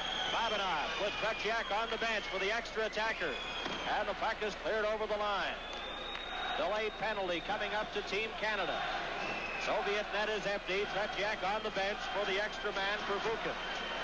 Vukin clears it out to center ice. This is Petrov, and finally touched by Team Canada for a whistle. This is World Championship Hockey on CTV. For years, Pontiac's had a special way with cars. Now, Pontiac brings that special way to a new luxury compact. Pontiac Phoenix. The styling is clean, strong, arresting. Pontiac Phoenix. There's a quiet luxury we think you'll like. Phoenix, the luxury compact that comes from the special way we feel about cars. Pontiac Phoenix, where you want to go. Back to the live action. Team Canada a man short. The puck is taken by Kapustin. Back to Pervukin. Kapustin has it at the side of the Team Canada circle. There's a pass in front. Another shot taken, just goes wide of the Team Canada net. Rutherford tries to get a piece of it. Kapustin has it at the side, drops it over. Soviets on the attack with the power play. Back to the line, Vasiliev got it, then it was cleared off a Team Canada player's skate. Soviet player number 8, Kapustin, was knocked off stride. Comes after the puck again. It's knocked away from him by Klassen, who goes after the puck with Pervukin. Klassen gets to it, stops it in front. There's a chance, and Dallas Smith couldn't get a shot away. Kapustin brings it back for the Soviets. A minute and 10 seconds remaining in Gilbert's penalty. To the Team Canada line, and over goes Kapustin. Knocked against the boards by Batney. Klassen has the puck. Schluchthoff checks him. Back to the line. Pervukin has the puck inside the Team Canada line, watched by McAdam and Klassen. Gets it over on the far side. Schluchthoff back to the line to Vasiliev. Soviets get set. Fakes a shot. Valderas, number 26. Watched by Dallas Smith in front for Schluchthoff. And it's over to Kapustin. Kapustin, number 8. Checked by Klassen. There's a shot. Scores! That sizzling shot from the top of the circle, and it's 5-0. Well, what a shot that was by Valery Vasiliev. The Soviet team, they won't take a bad shot. They work the puck, Here you see holding on to it, throws it back. Vasiliev moves right into the top of the circle. He says the puck comes across, beats Jimmy Rutherford to his glove side. Here we see it from another angle. They work the puck across to Kapustin. Kapustin holds onto it. Now here we have Vasiliev moving in. You can just see him out of the top corner of your picture. Lets it go all in one shot. Jimmy Rutherford can't quite find it with his glove. But 2 power play goals for the Soviets on the only 2 Canadian penalties. And it's 5-0 for the Soviet Union. Zagankov clears it into the Team Canada zone, and back in after it is Dennis Kearns. Both teams are back at full strength. Kearns runs into the Soviet player Mikhailov. Mikhailov feeds Harlamov, and Russell checks him. Kearns goes after the puck, can't get to it. There to cover up is Paymont to Russell. Off the boards, Bale takes the pass on left wing for Canada. And Harlamoff breaks that up at center ice and circles inside his own line. 12 minutes and 25 seconds remain. Puck is stolen by Pierre LaRouche. Harlamoff then takes it from him. Bale goes in to help out, but breaking out is Zagankov. Ahead to Mikhailov, too far for him. And Dennis Kearns clears it out to center. Canada coming back. Over the line goes Eric Bale, watched by Zagankov. Knocked out of the play, and the puck is taken by Gusev. A late pass for Mikhailov. Mikhailov going up, trailing on the play is Petrov, and Rutherford stopped him. Gets the puck again in front, and Kearns goes into the corner after it. And the net is knocked off the peg as Paymon and Harlamoff exchange a few words. Yakashev has scored 2 of the goals. Here we see Mikhailov just trying to throw that puck across. Petrov, who was the right shot all in one motion. Great stop by Jimmy Rutherford. The puck comes loose again, but the Soviet Union came within an ace of making it 6-0. Here we have Petrov throwing it across again. Back to the captain, Mikhailov, but the puck went off his skate into the corner and by Jimmy Rutherford. And the 5th Soviet goal was scored by Vasilyev. Here comes Team Canada. Pronovo lets it go, and that was wide of the net. Off the board, Yakashev slaps at it. He's checked. The puck bounces around on the boards there. Vadnais tries to get it. Comes back to Klassen in front of Vadnais. And he was checked there by Shadrin. Goes after the puck. Puck goes into the corner. Yakashev. Off the boards, gives it to Maltsev. And the Soviets break out again. Shadrin. Over the line goes Luchenko to Maltsev. And Klassen breaks that up. Coming up with Pronovo. Klassen drops it back to Pronovo. Checked by Yakashev. Goes after the puck, clears it to an open wing. Little mix-up in front of the Soviet net. Pavanov and Klassen. Here come the Soviets. Shadrin. Pass over to Maltsev, and his shot went wide. Comes all the way down the ice into the Soviet zone with Luchenko back after it. 10 minutes and 48 seconds remain in the second period. The puck bounces off Maltsev's skate.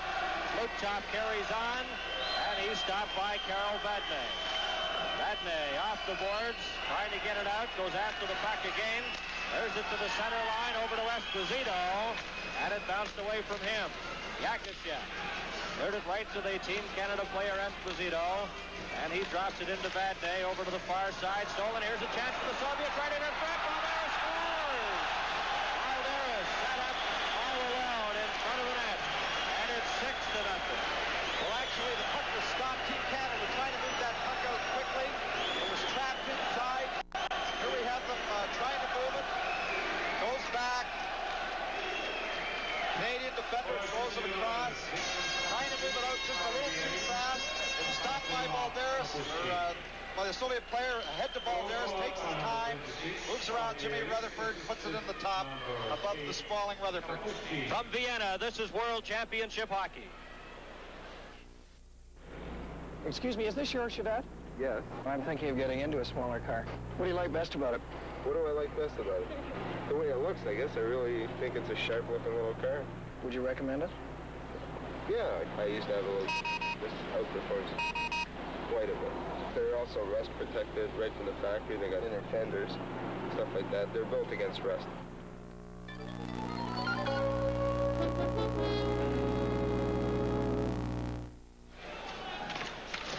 Time of the last goal, 9 minutes and 40 seconds of the second period. It's 6-0. Back over the line, a pass in front for Ronnie Ellis. And Team Canada again nullified on that scoring opportunity. Dallas Smith clears it into the Soviet bench, and it gives us an opportunity now to mention that Tony Esposito is in goal for Team Canada, replacing Jim Rutherford. Johnny Wilson making the change after that last goal. And Tony Esposito in the nets now for Team Canada. Both teams are at full strength. The puck comes back to Vadnais. Rather, that was Dennis Kearns inside the line. Team Canada again on the attack. Over the line, a pass into the corner to McAdam as Dallas Smith fed it in. Ronnie Ellis has it. Ellis at the side of the net. And Wayne Merrick couldn't get his stick on it. Valderas comes back. Valderas up the ice with Kapustin. Over the line, his shot. Esposito stopped that. Dallas Smith, as the puck was knocked with a high stick in front. And, of course, one of the most difficult aspects of staging a World Hockey event in Europe, as one can appreciate, has been the magnitude of travel arrangements for the Team Canada players, the executives, and, of course, the many fans who are here in Vienna as well. In this regard, we'd like to salute Air Canada, who always efficiently fly people from across Canada, just as they did again here in Europe this year, to accommodate Team Canada 77. And for this, we thank them, and we know, talking to many Canadians, had just outstanding flight arrangements coming over from various locations in Canada. Many fans from British Columbia and Ontario and throughout the full CTV network area. And there's a shot deflected into the net. And it's 7-0. Well, there we have Petrov, one of the veterans of the Soviet club. What a great shot. That puck came across, and he didn't waste any time. Here we have Harlamov getting the puck, controlling it on his skate, looking back into the high slot. Here he comes across. You can't see Petrov. He just shoots it all in one motion as that puck comes across and beats Tony Esposito, who is now in goal for Team Canada. Joe Mikhailov makes it 7-0. Vadnais has it on the right side to Rod Gilbert. Harlamov took it from him, and the puck is dumped back to Luchenko.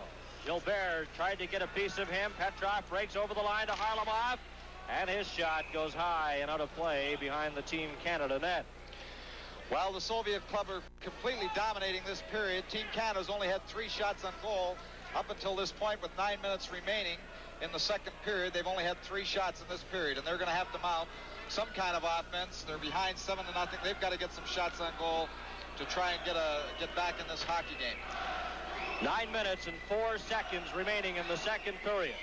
Soviet Union 7 and Team Canada nothing. Number 16, Petrov, will take this face-off against Esposito, and Kearns in behind his own goal for Team Canada. Kearns leads a Team Canada rush. Pass out to Pronovo, and he was stopped by Gusev. Greg Smith then slaps it off the boards into the Soviet zone. Gusev then clears it down the ice. Kearns goes after it, tries to get to it, but the Soviets are offside. From Vienna, this is World Championship Hockey. Oh, nice shot. Careful. Ernie, you may be the champ of the week, but this is my night. Good. Come on, okay, get it. He scored!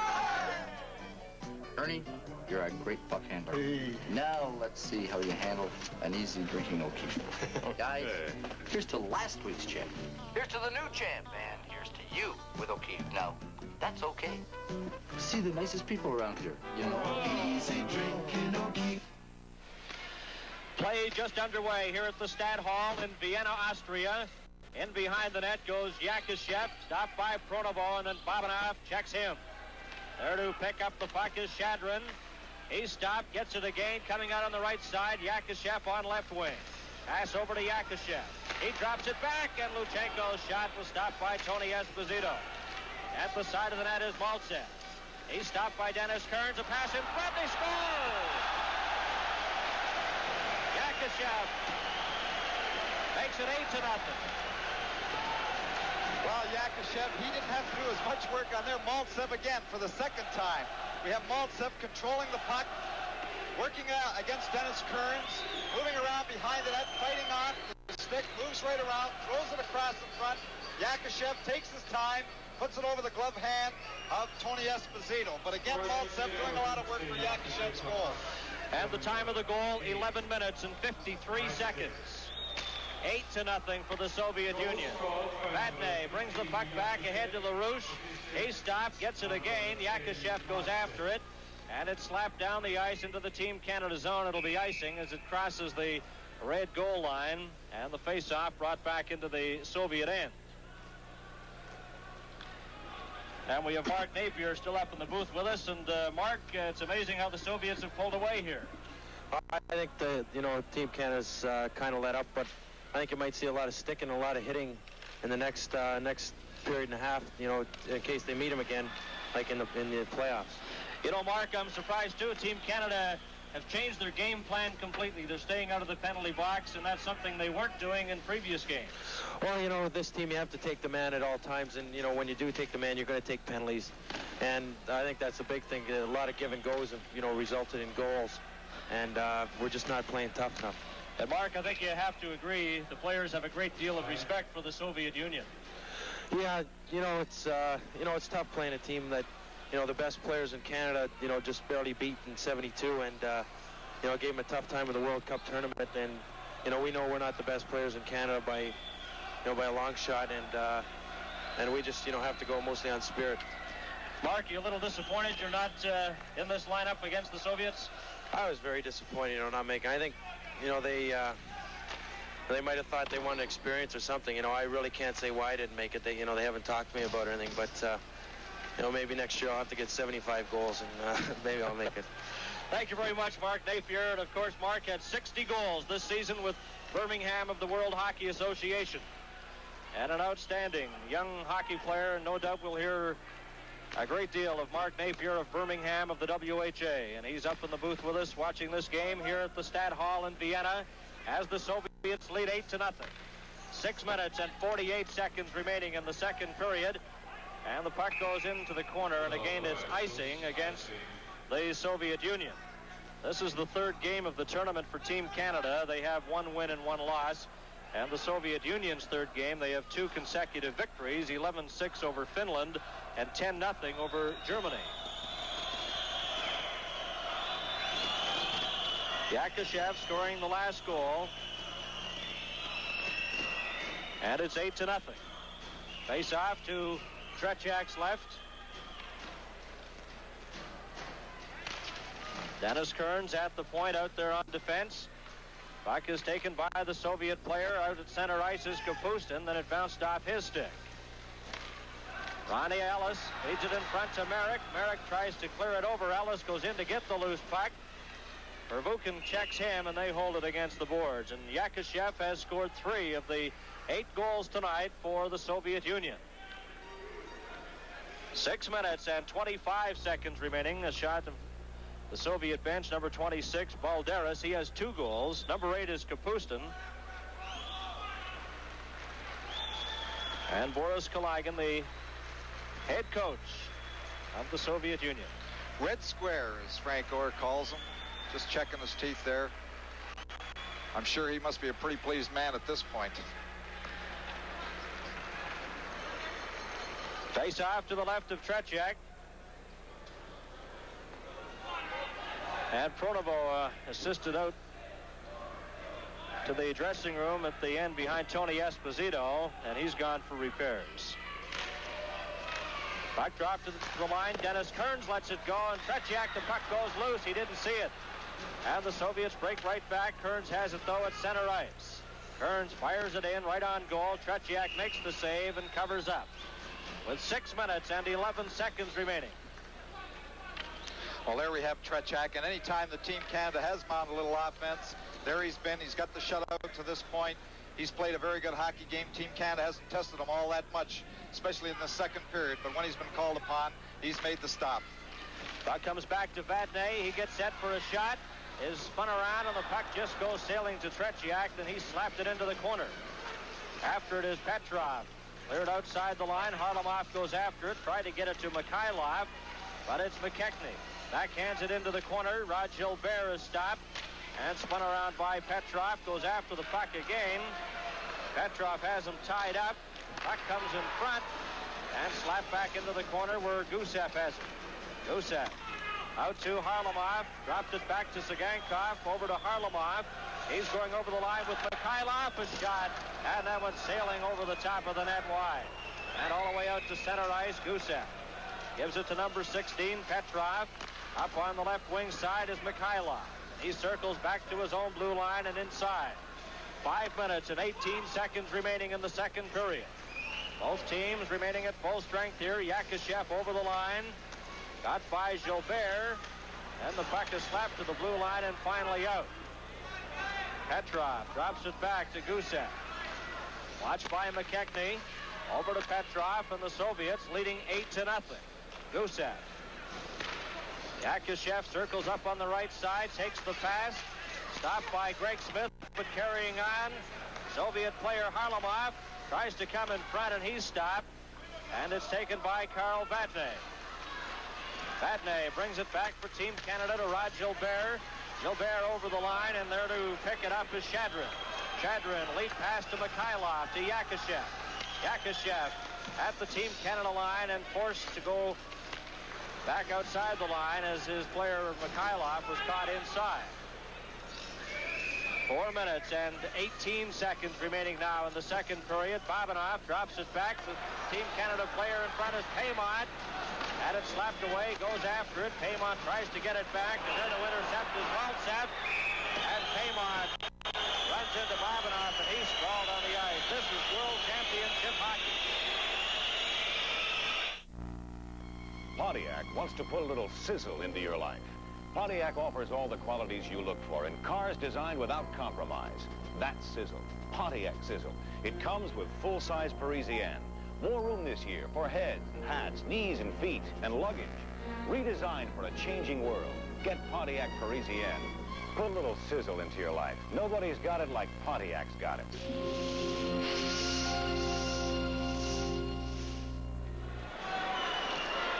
Soviet player back on his feet, Babanov, as he was hit by Paymont with the stick. Well, there was no call for that, Bernie. Losing 8-0. Babanov took Paymont into the boards in the corner. Coming off the boards, Paymont just took a stick and leveled Babanov over the side of the head. He's cut him, and Paymont has got a 5-minute major, and that's his second major of this tournament. He had the major the other night against Sweden. There he is in the box, but that's not going to help Team Canada at this point. You really can't afford the foolish penalties, as we've said time and time again. Team Canada must tolerate the tempo of the European game, and Paymont has not been able to do that so far, as he's the leading player penalty-wise in the World Hockey Championships, and he picks up his second 5-minute major penalty in 3 games. Luchenko in front of his own goal, clears it out. Dallas Smith has it for Team Canada. Dallas Smith inside his own line, drops it out. Team Canada a man short. Phil Esposito is spun around by Maltsev. Zagankov goes in, gets it over, and it's bounced off Shadrin all the way back to the Soviet line. 3 minutes and 38 seconds remaining in the second period. Luchenko, watched by Esposito, drops it back. The puck fed ahead to Shadrin. On the right side goes Maltsev. In over the Team Canada line, stops. Back to the lines of the Zagankov. Over to the far side. And the shot almost deflected by Shadrin. Yakushev drops it back to Luchenko. Back to Yakushev at the side of the net. And Dennis Kearns breaks that up. He collides with Yakushev, but Yakushev has the puck. Gets it back to Zagankov. The shot. And that's stopped by Dallas Smith as Maltsev let it go. Esposito has it for Team Canada. Watched by Zagankov. Gets it out to Klassen, and he clears it down the ice. 3 minutes and 39 seconds remaining in Paymont's 5-minute major penalty. And it's cleared over the line.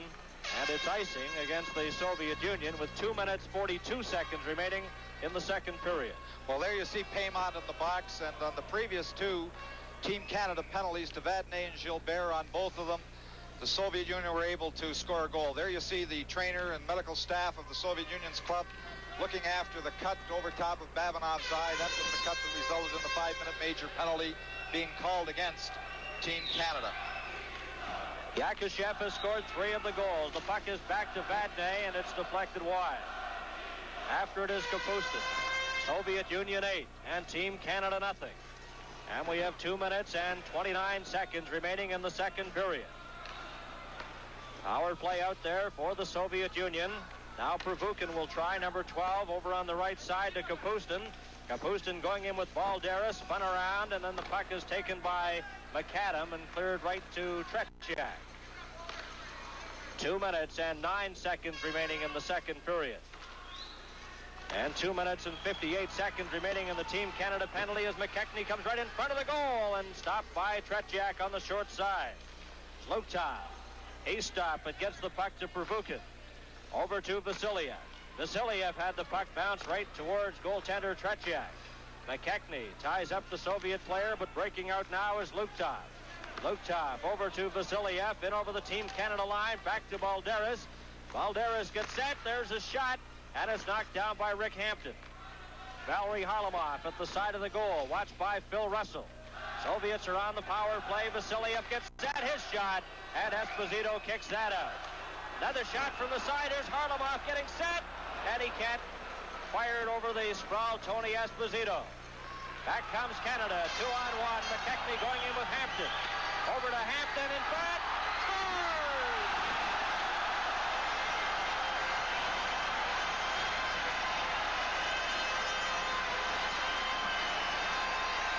Rick Hampton scores the first Team Canada goal, set up by Walt McKechnie.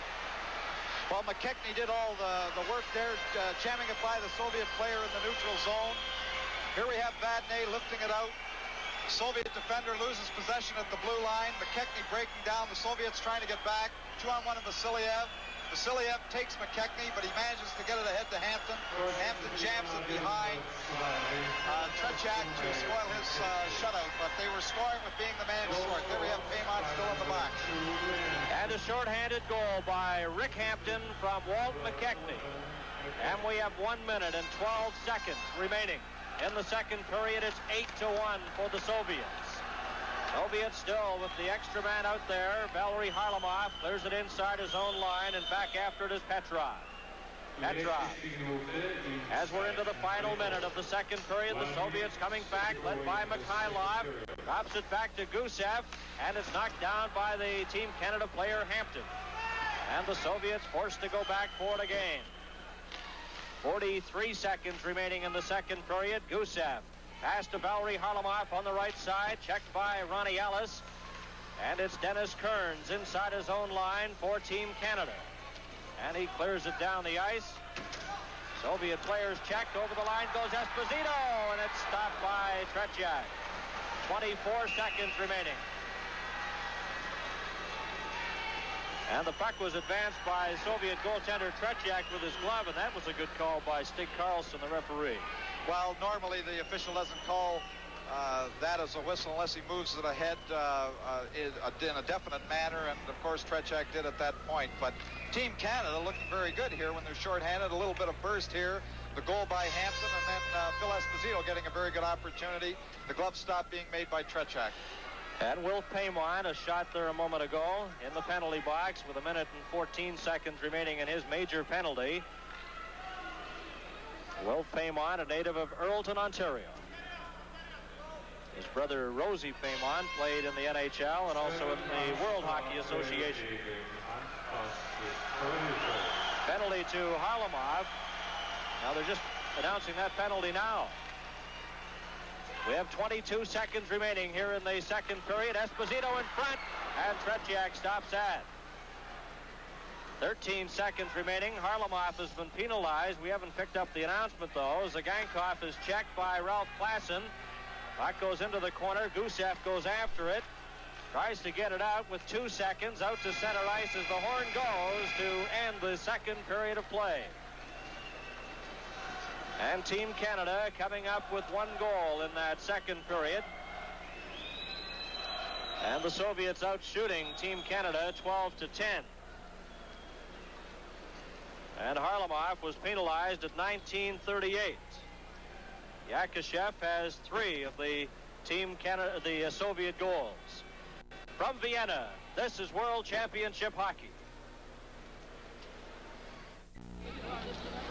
Folks, we're here to compete in the Great Beaver River Rat Race. It's held here in Thornbury every spring. Pack, smack, group.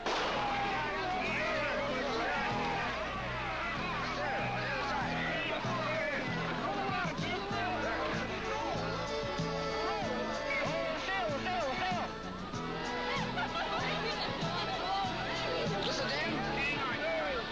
Watch your paddle.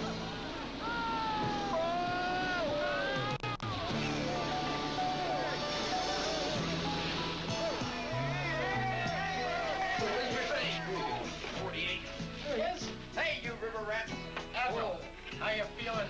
Oh, I'm so happy to be back on dry land with you guys. Have no keep. Easy drinking, real nice and easy drinking, easy drinking O'Keefe. Here's to you with O'Keefe. Next year, Niagara. Easy drinking O'Keefe. No? Another guest in Vienna, not quite so happy at the moment, but nevertheless one who's enthusiastic about hockey, is Mr. Peter Ambury, the marketing director for General Motors of Canada. And Peter, I have to think that the Russians have been waiting for a long time, since last September, to get their pound of flesh, and they're really going after it, aren't they? No question about that, Johnny, but they are a great machine. There's just, I've admired them for a long time, and they've obviously played hockey together a lot. And I think there's something in that, you know. Well, they didn't quite do it last fall. They were getting ready for this camp. They were together for 7 weeks, and there just wasn't anything left to chance for this one. They had to have it. It's pretty obvious. That's the way it's going. Well, your people are usually connected with sports of all sorts, professional and amateur, all across Canada, and we're delighted, of course, that you're part of the Team Canada operation, even though the score is at the moment. But this is not a one-day affair or a one-year affair. It's something down the road. Well, Johnny, as you know, we've been pretty heavily committed to sports. We like it. We think it's a good vehicle for us. We've been involved in hockey, of course, football, skiing. We had a major part in the Olympics last year, and we just think that that's an excellent opportunity for us to present our products on a national basis. We're very enthused about it, and we intend to keep right on doing it. Good. Well, I was going to say, it's nice to have you back as Canada's re-entry is now being recorded into the World Hockey Championship. I think that this was a step in the right direction, the first of other steps that will be taken, so that is 78, 79, and then hopefully Canada Cup again in 1980. Well, Johnny, as we discussed before, we're just thrilled to be part of Canada's re-entry into the deal, into international hockey, and we want to be a part of it in the future. Well, it's kind of like Team Canada and your people. The Team Canada is made up from almost every nook and cranny of Canada as your people come from. Well, it certainly is. We have some 1,100 dealers, as you know, right across Canada. Maybe they're part of the team, too. They're pretty active in this type of thing, you know. They sponsor a lot of junior hockey all across the country, and we think it's a great thing. Well, Peter, we're delighted that you were able to join us, and I wish there was something we could do about that score, but I'm afraid we can only go out there and holler out for that for the third period and make it a little more exciting. I have to be honest, Johnny, I was there in the first period, and I practically lost my voice, and it wasn't for lack of trying as far as I was concerned. And it wasn't for lack of trying because of our young hockey players out there, so let's hope they can turn something around in this third period. Peter, thank you very much for joining us, and we're going to be talking to Don Lever and Bill Stevenson in just a moment. This is World Championship Hockey on CTV.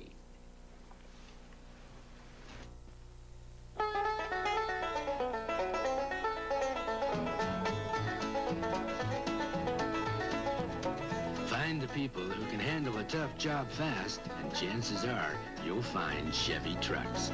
Find the people who understand dependability, and they'll tell you when the going gets tough, Chevy trucks get going. Because when Chevy builds a truck, any truck, they build it tough. Start with the new one, the one they call the Bison, about as mean as they come. There's some of that in every Chevy truck. From the Titan 90 to the fleet side pickup, Chevy has the trucks to do the job, almost any job. Chevy has the suspensions to carry the load, whether it's people or pies. Find the people who think if a job's worth doing, it's worth doing well, and you'll find Chevy trucks. Chevy trucks, built to stay tough. I'm very interested to hear the conversation with Bill Stevenson and Don Lever about that second period particularly. Well, I don't know what you're going to say about it, Don, because they were blasting the puck past, but I'll tell you there's one point. Mark Napier said the boys might start putting the wood on now. Do you think that's wise?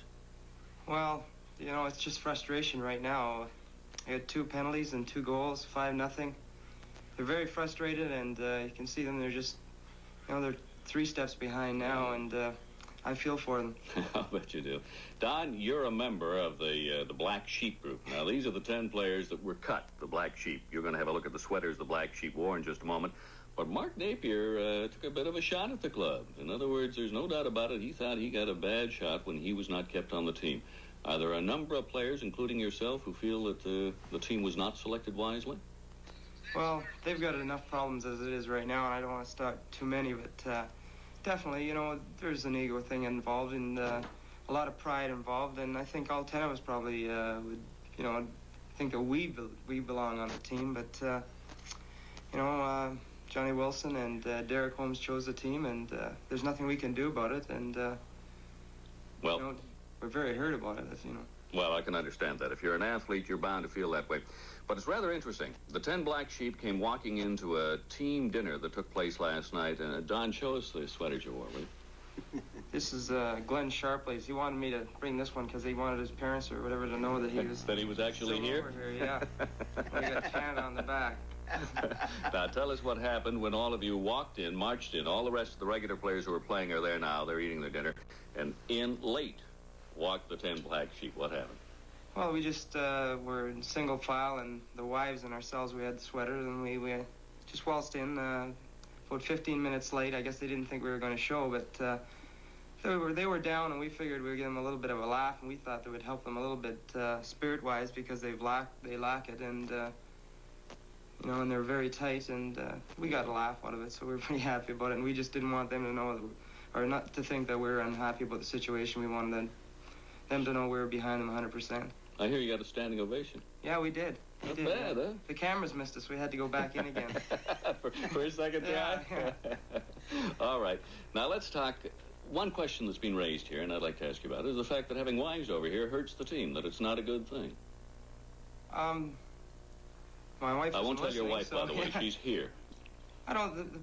They just went through 80 games back home, and you know, a grueling season, and it's tough on them being away from their family again, you know, and their children. You know, I'm talking to a lot of the married guys, and they, you know, I think it settled them down a lot, and you know, what can you say now when you're sitting, you know, you're looking back at it and they're losing 8-1, or you know, they're down in the tournament. You can blame it on a number of things, but I don't think it has anything to do. Don't think it's a great problem. No. Right. Well, I'm sure the women are enjoying it. The wives are having a wonderful time. And this is World Championship Hockey on CTV. Guys invited me over for a little game of hockey. But what they didn't tell me was that it was hockey. I didn't even know there was such a thing as underwater hockey. But the game was invented in 1965, and now there are official rules in teams right across Canada. There are 5 men on a team, and you pass the puck and score goals just like regular hockey. They have penalties, too. He shoots. He scores. You know, you guys, I'll tell you, a little wet, and I didn't dress for it. There's one thing wrong with your sport. You don't freeze your rink hard enough. Listen, hey, it's a great game, and here's to you with O'Keefe. Here's to your easy drinking, real nice and easy drinking. And here's to you with O'Keefe. Easy drinking O'Keefe. You know, if the Russians have heard about this game yet? Canadian hockey players have certainly got their hands more than full tonight with the Soviet Union team, and the next game they'll play will be in 2 days' time, and that'll be the Czechoslovakian team, a rematch of what happened last September in the Montreal Forum as the conclusion of Canada Cup 76 created one of the all-time great emotional moments in Canadian sport. Now, whether or not the Russians will have taken so much out of them tonight that they won't be able to rebound or respond to the Czechs, on the other hand, it could have a reinforcing influence upon them, and let's hope that it does. Let's go up to Bernie and Tom now to talk more about the game and see if we can't put some highlights together for you. Right, Johnny, and as we mentioned earlier, the great Alexander Yakashev having just an outstanding game, and he has 3 of the Soviet goals, Tom, and he started off the scoring in the second period. Well, not only did he start off the scoring in the second period, but he has set up Balderas earlier in the hockey game, but he's just played an outstanding game. And Canadian fans, of course, know that Yakashev is a great hockey player. We didn't see him at Canada Cup. I can remember asking one of the Soviets at Canada Cup time, where is Yakashev? And they said, well, he was hurt and he wasn't ready to play in that series and so on, and that he was going to get back in shape and prepare himself for the World's Championships. And obviously this is what happened because he's been flying in this series up to date. And he's been a line mate with Shadrin for some 12 seasons, and at 30 years of age, in the past, they think that players were ready to retire at that age, but Yakushev, still a very young hockey player. Well, don't forget Maltsev on that line, too. I remember just watching him in practice yesterday. Maltsev has done a lot of the work, as a matter of fact, on 2 of Yakushev's goals. But Maltsev can take that puck. He can flip it off the ice. He moves it around. He's just a great hockey player in all aspects of the game. He can handle a puck. He can skate. He can shoot. He can work. He's tough. And we're seeing a great Soviet hockey team here this evening. 8-1, and the one Canada goal was a short-handed goal, and that rather took the Soviets by surprise. Well, not only did it take the Soviets by surprise, but I think that gave Canada a little lift, especially at the end of the period. You're down 8-0 at that point. You've got a 5-minute major penalty. Things couldn't look blacker at that point, and to get a short-handed goal like that, let's hope that gives them a little bit of spark, and they come back and get a few goals here in the third period and make a hockey game out of it. Well, the Soviet Union playing their third game of the tournament as we pick up some of the highlights. That was Yakushev's first goal. Maltsev did some work on other goals, but here he picked up the puck in the neutral zone, split the defense himself. A low shot went by Jimmy Rutherford at that point on his stick side. But that's Yakushev's first goal of the second period and the second of the game. Here we have it again. Yakushev moving to the blue line, moves right between the defenders. The one winger looks to the side, rifles the shot quickly. There's the puck just beating Jimmy Rutherford on his stick side low and just inside the corner. Here we have the goal on the second power play by Vasiliev. The Soviet team controlling that puck inside the zone. Kapustin held on to it. Vasiliev moved in just to the top of the circle and shot all in one motion and beat Jimmy Rutherford on his glove side. Here we see Kapustin controlling the puck, moves the Canadian defender off into the high slot. Vasiliev shoots all in one motion. Just a great shot. Beats Rutherford. Now here is the Soviet team keeping the puck inside. An easy goal for Balderas. The Canadian defense a little guilty of giving the puck away inside your own zone. And those are the goals that really hurt. When you have possession inside, you give it away, and that Soviet hockey club, they don't make any mistakes. Here we have them just throwing the puck back inside. Here we have Karel Vadney throwing the puck across, trying to move the puck out quickly. It's trapped. The Soviets have just made the change. There's the quick pass into Balderas. Whoops, howdy do. Fakes the little shot, draws it to his backhand, up high inside the net. And it was 6-0 at that point for the Soviet Union. Well, here we have the goal by Balderas, or by Petrov, which was kept inside by Harlamov. Harlamov controlled the puck on his skate, threw it back to Petrov. Petrov, the old veteran. Here we have the puck thrown in. Here's Harlamov controlling it on his skate, kicking it, throwing it back in. He looks back into the high slot to Petrov, and Petrov is on his forehand here. Great shot on his forehand, just puts the puck high up over top. Here's the goal. Maltsev out-hustles Dennis Kearns for the puck, throws it back into Yakushev. The third easy goal for Yakushev is hat trick, but Maltsev doing a lot of work in beating Dennis Kearns behind that net and throwing it out in front to Yakushev for actually his third goal, but a second easy goal. Here we have Maltsev. There's Kearns trying to stay with him, trying to keep a hold of him. Maltsev fighting him off, going behind the net. Greg Smith leaves to help out. Puck comes off him. Yakushev puts it up over top of Esposito, who has taken over from Jimmy Rutherford in the nets. Now here we have McKechnie in Canada's only goal. Throws the puck over to Hampton, but he beat the Soviet defender at the blue line. And from Vienna, this is World Championship Hockey. Hey, stop this roughness. I made it with finesse. Come on, David. Ah. Hey, all right, come on, you hot shot poppers. Let's stop for a pop. Hold it, we gotta bring them empty cases back, you know. Clear the shop, I want some pop. You know, we gotta save money too, you know. Look at all the flavors. Take what you want. Orange, grape, cream soda, black cherry, ginger ale. And I'll have a plain soda water.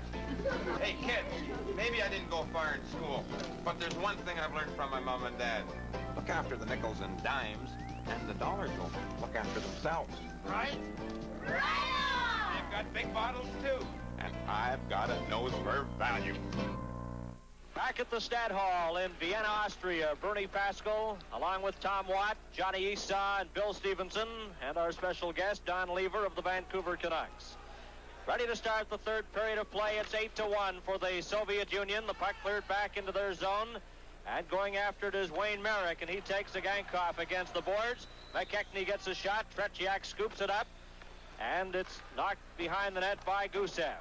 Soviets come racing back, and this is Petrov up to the Team Canada line, then circles back at center ice. Harlamov is in the penalty box, as is Wilf Paymont, serving the remaining time of their penalties. 27 seconds remaining in Paymont's penalty and 1:13 in Harlamov's. Well, Harlamov's penalty really was a strange one in international hockey. On the last play of the second period where Tretiak threw the puck ahead to his man, his defender, that's called a penalty in international hockey, and Harlamov, who was on the ice, had to serve the 2 minutes. 8-1 for the Soviet Union. The puck is cleared out to center ice. Mikhailov has it. Over the Team Canada line, going in with Petrov. Still has it, over to Petrov. It bounces off his stick. Dennis Kearns checks him, and Phil Esposito has the puck. Esposito coming up to center, checked by Petrov. Carrying on is Dennis Kearns over to Esposito. Paymont's back on the ice as Tretiak stops that. Esposito in front, over to Kearns. He takes a weak backhander shot, and that's stopped. Gusev clears it ahead. Petrov, a lead pass. Over the line goes Mikhailov, and he's shot wide. Greg Smith in behind his own goal and slapped around to the blue line. Kept in by Zagankov. Over to Petrov, and it's out to center ice where Gusev has it. Alexander Gusev, the veteran defenseman, cleared it off the boards, and Eric Vale, number 28 for Team Canada, clears it over to an open wing, and the Soviets slap it right back in to the Team Canada zone with Harlamov. 2 seconds remaining in his penalty. Eric Vale gets to center ice, then he's checked as Harlamov steps back on the ice. Both teams are at full strength. The Soviet Union on the attack, clear the puck off the boards, and they'll be called for icing as it goes over the red line. Well, this is one thing we've seen quite a bit in Europe, where the European teams are not afraid. When they have a little mix-up, Harlamov came back on the ice, wasn't with the correct line mates. They have no hesitation, just icing the puck so they get the proper change, get the right men with the right men. 1 minute and 51 seconds have been played in the third period. Abadov out there, he's checked by Pierre LaRouche, and LaRouche falls on the puck. You know, just as Air Canada is able to accommodate Team Canada and its members from all across Canada, so are they able to move groups on tours to and from Europe very efficiently. Face-off will be right outside the blue line in front of Vladislav Tretiak. Chadrin gets set for the draw against Pierre LaRouche. Cleared back into the Soviet zone and over the glass and out of play. And up in the booth now from the Birmingham Bulls of the World Hockey Association, Johnny Bassett. And Johnny, great to have you with us, and you're looking well. Well, take you, Bernie. It's a great pleasure to be here. I think we're all learning a little something this afternoon, and I just hope that as the 2 weeks unfold, that we're able to finish third or fourth, so that when we get a chance to play this team again, we'll have learned an awful lot this afternoon. There's no doubt about that. John, one has to be impressed with this Soviet hockey machine. Well, on the bigger ice surface, and they're just doing almost anything they want with it. I think our fellows are afraid to hit. The only ones that are doing it in a cheap manner, and I think that a little maturing still needs to be done. They're playing more mature than they did against Sweden, but I think there's still a little more mature play necessary from our Canadian team. Okay, John, thank you. As Yakashev is knocked off stride, the puck is cleared out to center, and two players collide inside the line. Puck slapped off the boards. Going after it is the Team Canada player Vadnais. Babanov checked him, and after it now is Maltsev. He overskates it inside his own blue line, and we've played exactly 3 minutes here in the third period. Babanov stopped that shot. Back to the line. Russell lets it go, and that misses the target. Vadnais has it at center ice for Team Canada. Vadnais inside his own line, checked by the Soviet player Maltsev. Got the puck ahead, though. Over the line goes Paymont, and he just failed to get his stick on it. Maltsev brings it back. A pass to Chadrin. Chadrin over the line, and he just slapped it off into the corner. Wayne Merrick back behind his own goal. He spun around. Here's a chance. Chadrin's shot, and Tony Esposito covers up. And the face-off will be in the Team Canada zone. Tony Esposito was 33 yesterday. Of course, Tony, a member of the Chicago Blackhawks, has 56 career shutouts in the National Hockey League.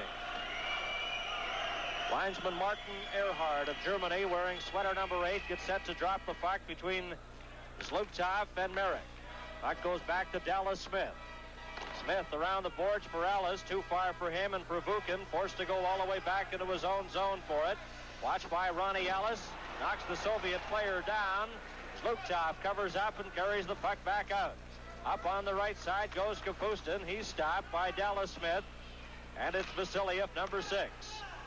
Over on the far side to Provukin. He slaps it, kept in by the Team Canada player Dennis Kearns, and that bouncing puck goes into the corner. Merrick goes after it. Zlukov gets there first, tries to get it out. Dallas Smith got a piece of it, and the puck finally cleared out to the Team Canada line where Dennis Kearns feeds it in. Al McAdam goes in after it, watched by Provukin. Wayne Merrick backhands it right in front to Ellis. There's a shot by Dallas Smith, and he missed the net. Team Canada with the puck in behind the net to Merrick. Back to Dennis Kearns, his shot, taken at the side. Team Canada players turned around. That's Al McAdam, and it's taken at center ice, and the Soviets come back 3-on-1. Pass in front, back to Zlukov. He scores! Zlukov makes it 9-1. Well, Dennis Kearns was checked and puck taken away from by Kapustin. Kapustin just made a great play, moved right in, made it look easy. Here it is, being shoved ahead from Dennis Kearns. Here we have Kapustin moving in, dropping the puck to Kapustin, back to Zlukov. He shot all in one motion behind him. From Vienna, this is World Championship Hockey. Sometimes when you have a get-together, it's hard to please everybody. Some folks like one kind of beer, and other folks prefer another. The 2-4 split from Carling O'Keefe can handle both. Because inside, you get 12 easy-drinking O'Keefe and 12 great-tasting OVs. The 2-4 split from Carling O'Keefe. Great for parties. Or take one home yourself and enjoy the next week or two deciding which you think is our better half. 4:39, the time of the last Soviet goals. Zlukov from Kapustin. And it's 9-1. And icing right away against Team Canada. Face-off will be to the right of Tony Esposito.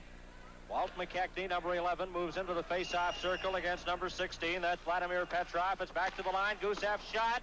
And that's just wide of the Team Canada goal. At the side of the net. Cleared back to Zagankov in front. And Team Canada breaks away. Coming out at center ice, Esposito. Rod Gilbert got it over to Hampton. And Gilbert goes after the loose puck. Gusev got to it first. Valery Harlamov clears it to an open wing, and it's back inside the Team Canada line. Going back after it is Greg Smith. He's watched by Mikhailov. Puck comes to Walt McKechnie.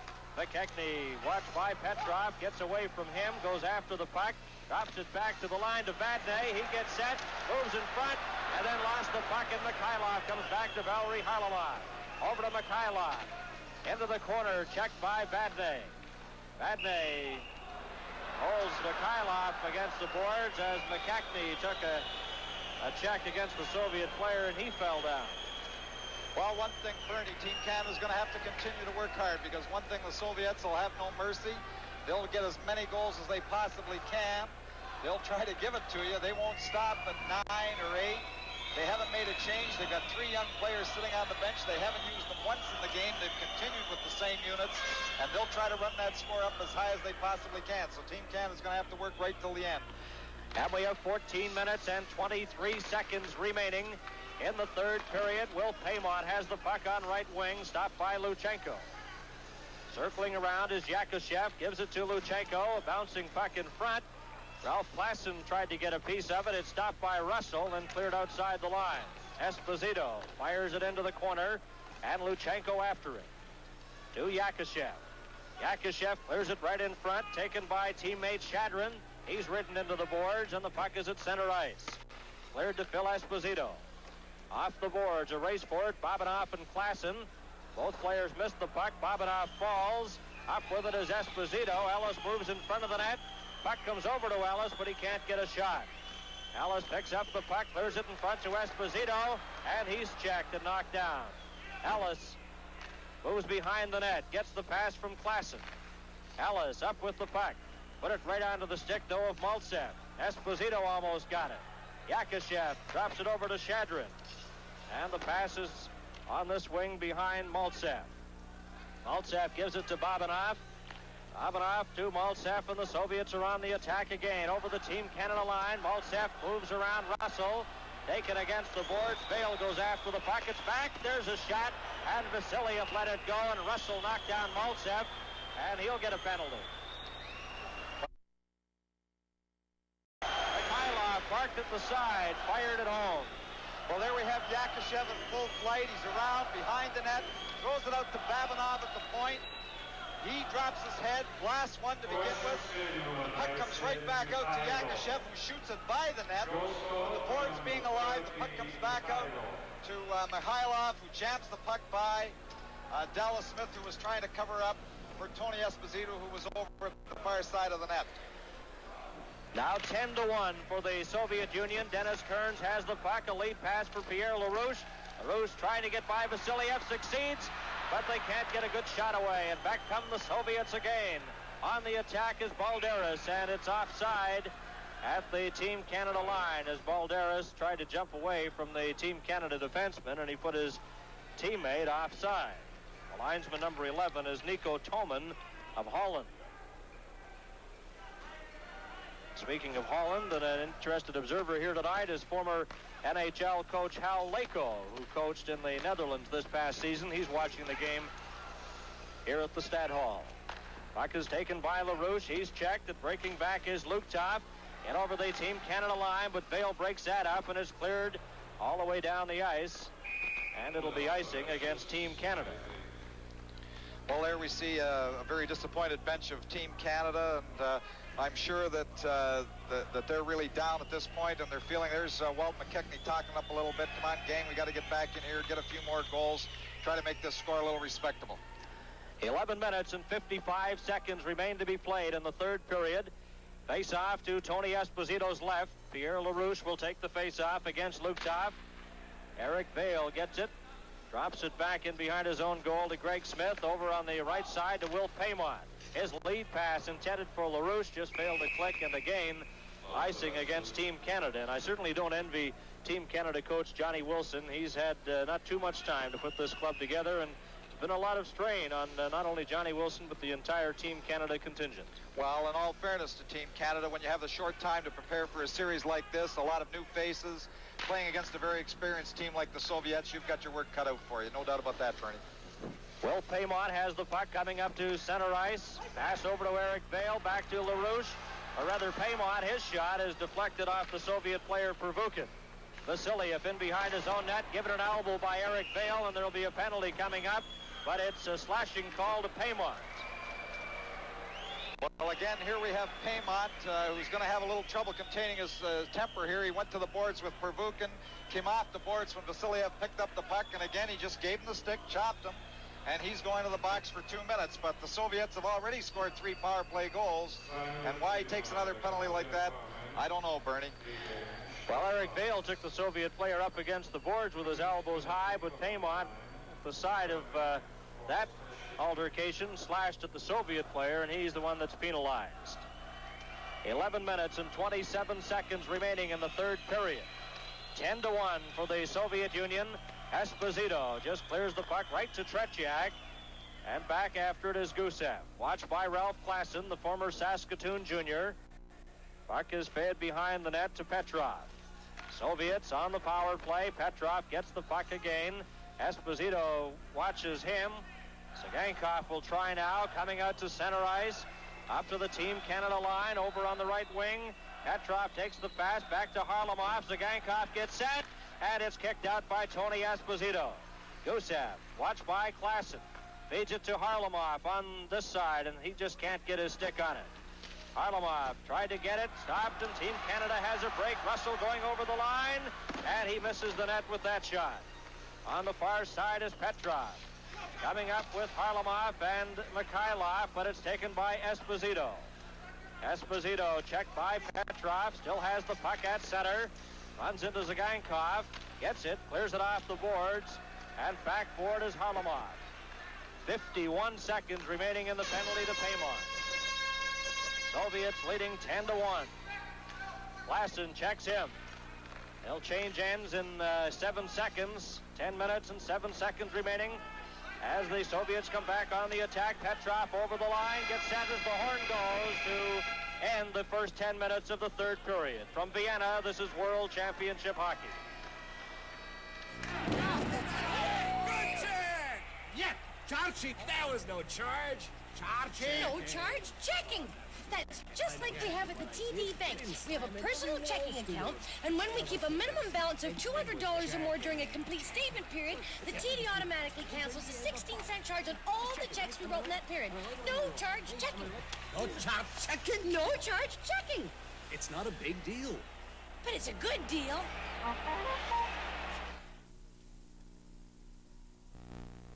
Ever wonder why Planters mixed nuts cost more than a bargain brand? Let me show you. Take the peanuts out of both tins. Then weigh the cashews, filberts, almonds, and Brazil nuts that are left. Bargain brand, Planters. See, that's the difference. In fact, 1 tin of Planters has more cashews, filberts, almonds, and Brazil nuts than 2 tins of this bargain brand. There are lots of bargains. There's only one Planters. Into the final 10 minutes of the third period and the game, and the puck is taken by Luchenko to Yakashev. Yakashev, number 15, brings it out.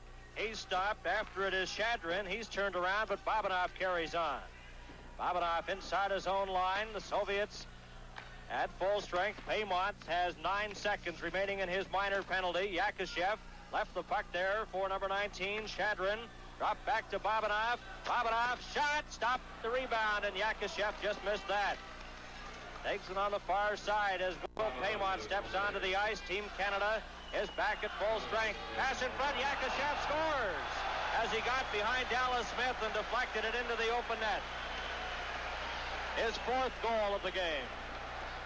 And the 4th power play goal. Here we have Maltsev at the side of the net. We see Shadrin take a slash from Dallas Smith. He bends over, but he's not too hurt to get possession of that puck. Throws it across. Here is Yakashev with his 4th goal of the night and the 4th power play goal for the Soviets. You just can't take those penalties. 9 minutes and 17 seconds. It was not a power play goal, Tom. Paymont had just stepped on the ice. 11-1 is the score. Puck is taken by Pervukin. Up on the right side, both teams are at full strength here. Stopped at the Team Canada line, and going after it is Pervukin. He has it at center, drops it back. Walt McKechnie's out there at center now for Team Canada. Goes over to check the player. Baldera spins around at the blue line, and carrying on is Greg Smith. Smith to the Team Canada player. Hampton goes into the corner. Hampton has scored the lone Team Canada goal. He falls, and coming back is Luktov. Pass on the left side for Kapustin. Too far for him. It's icing, and it'll be brought back into the Soviet end. Well, there we see Shadrin on the Soviet bench holding his arm, taking that little bit of a slash there off the side of the net before he made the play for the last Soviet goal across to Yakashev. But Dallas Smith was trying to put a little lumber on him, not to give him the freedom in front of the net when they scored just as Paymont was coming out of the box. Not a full house here in the Stat Hall for this game tonight. There's a shot, and Tretiak grabs that. Not a full house, but a sizable crowd on hand witnessing this game this evening. Ticket prices are astronomical. The best seat in the house for any game here is $27. The cheapest seat is $7. Well, a lot of the locals can't afford those prices, obviously, Bernie, and it's shown in the attendance. I don't think we've had one full house, have we, in any of the games? No, right. Some of the games have attracted crowds of as little as 1,200, but those are the early morning games. Gusev goes in behind his own goal. Soviets are leading 11-1. Harlamov tries to break away, but Vadnais checked him. Vadnais then backhands it. It's deflected down the ice by Walt McKechnie. And Gusev goes back after it. Number 2, McKechnie checks him. Roger Gilbert goes in. His shot stopped Rebound in front. Tretiak made the initial stop. Gilbert tries to get the puck in the corner, runs into the Soviet player, and they get their sticks up, but nothing happens. Hampton checks Gusev, comes around to the far side to Greg Smith. Watched by Mikhailov. In behind the net is McKechnie. McKechnie is knocked against the boards, and Gusev has the puck. Gilbert checks him, kept in at the line. Here's a chance for Hampton. Gets set, shot, stopped by Tretiak. Hampton gets the rebound. Gets set for another shot, and it's stopped by Gusev, who has lost his stick. And they hold it against the boards with Rod Gilbert trying to get the puck loose. Well, actually, this line that Johnny Wilson had put together before tonight's game is sort of his fourth line of McKechnie, Gilbert, and Hampton really has played very, very well. And, of course, they have the only Team Canada goal tonight, Bernie. 7 minutes and 34 seconds remaining in the third period. Face-off will be to Tretiak's right. He'll be 25 years of age tomorrow. He was quoted here in Vienna as saying that, you know, in the off-season, when he gets an opportunity, he really enjoys ski jumping, but they haven't allowed him to do it a great deal, and you can wonder why. Coming back for the Soviet Union, a 2-on-1. Yakashev breaks towards the goal, but Maltsev let the shot go. Team Canada coming back with Eric Vail. A lead pass to LaRouche. Offside. Offside at the Soviet line as LaRouche got over the line before the puck. Well, when things go bad, Bernie, they really go bad, and that's unfortunate. They were just a step offside there. Otherwise, the Canadian player would have been in home free on Tretiak. But when things go a little bad, they all seem to go bad. 7 minutes and 17 seconds remaining. Bobanov has the puck in front of his own goal, gives it to Yakashev, who has scored 4 goals tonight. Dennis Kern slapped at it, and the Soviets come back. Yakashev saw Phil Russell and put on the brakes. Shadrin will try. Shadrin gives it to Yakashev over the line, and he just missed the net with that, with Tony Esposito reaching for it. Jim Rutherford had started in goal tonight for Team Canada and was replaced midway through the second period by Tony Esposito.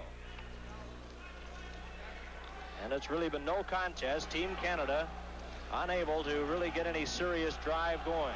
There we see number 9 for the Soviet Union, Shalamov, hasn't seen the ice tonight, was one of the regulars in the Canada Cup Series, but he can't make this club as a regular, and the Soviet team haven't used him at all. He's got his helmet off, just sitting on the bench until he's called.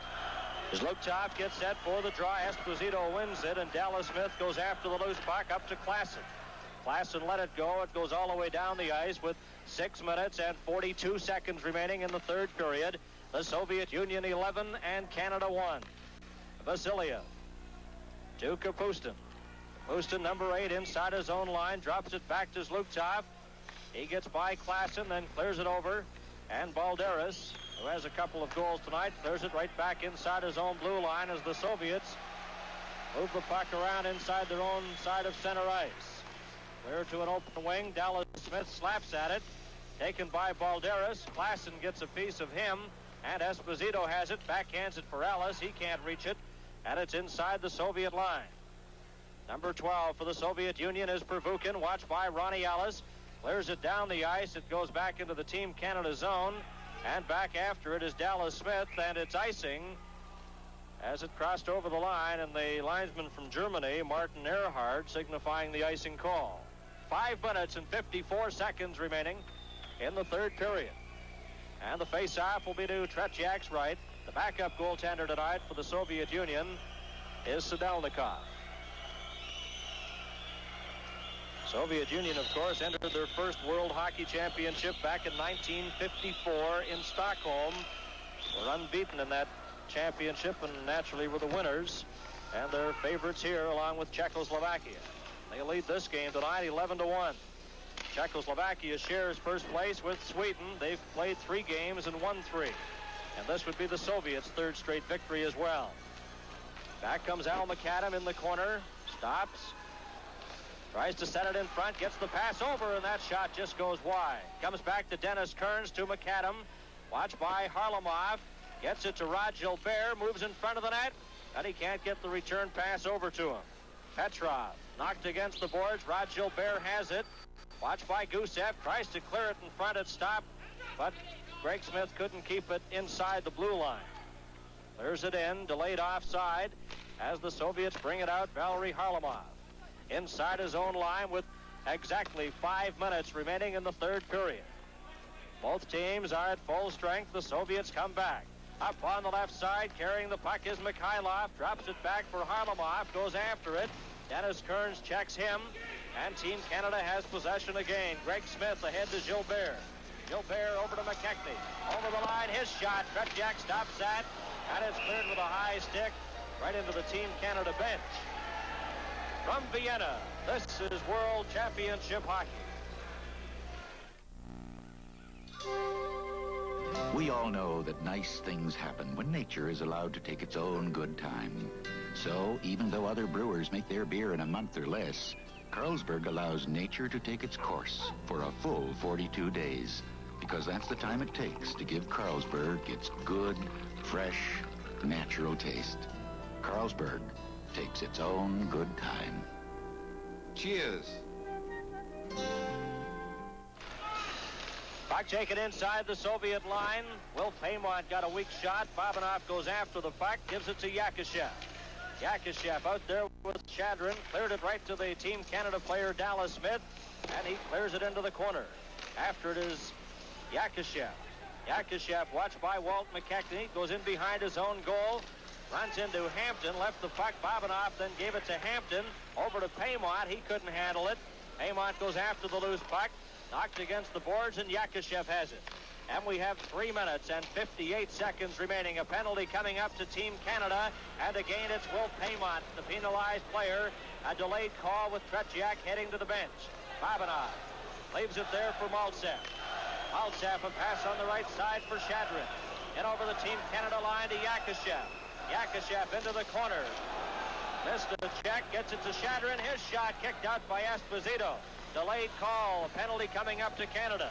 Petrov has it, drops it back to Petrov. Petrov in front, and Shadrin let it go on the far side as the Soviet player was slashed in front by Russell.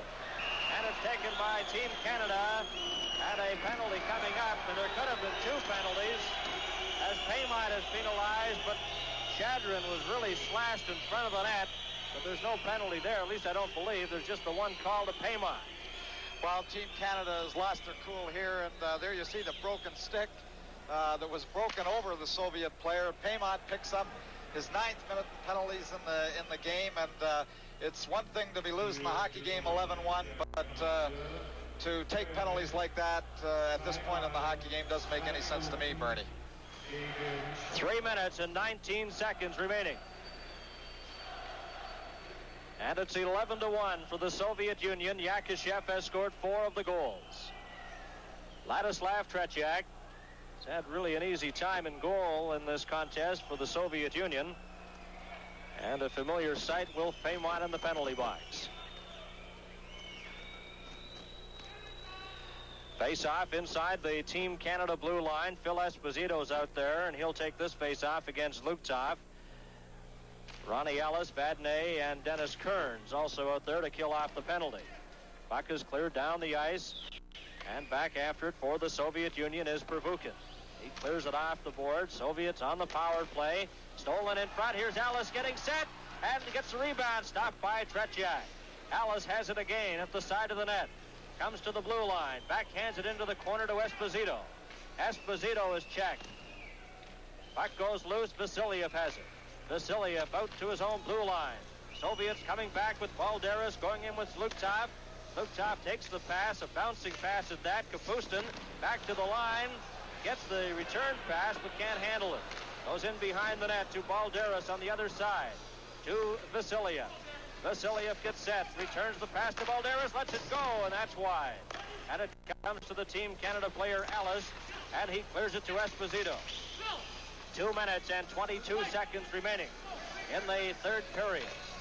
Esposito circling around center ice. Slaps at it, and it goes up into the Soviet bench and out of play with 54 seconds remaining at Paymont's penalty. While Phil Esposito hasn't had a great offensive series so far, but one thing that he has done well, when he gets possession of the puck And the Soviets don't give it to you very often when they have the man advantage. But when he gets possession of the puck, when Team Canada's shorthanded, he has done a very good job controlling it, trying to delay, trying to keep that puck away from the Soviets. Because once they get it, they're very dangerous with it, especially when they have the man advantage. Pair of 16s at center now. Petrov for the Soviets and Pierre LaRouche of Team Canada. 2 minutes and 5 seconds remaining in the third period. The Soviets 11, Team Canada 1. Zagankov comes over the line, gives it to Harlamov. Gets by Greg Smith in front to Gusev. Back to Zagankov. He's trying to set something up. Amont still in the penalty box, has 28 seconds remaining in his penalty.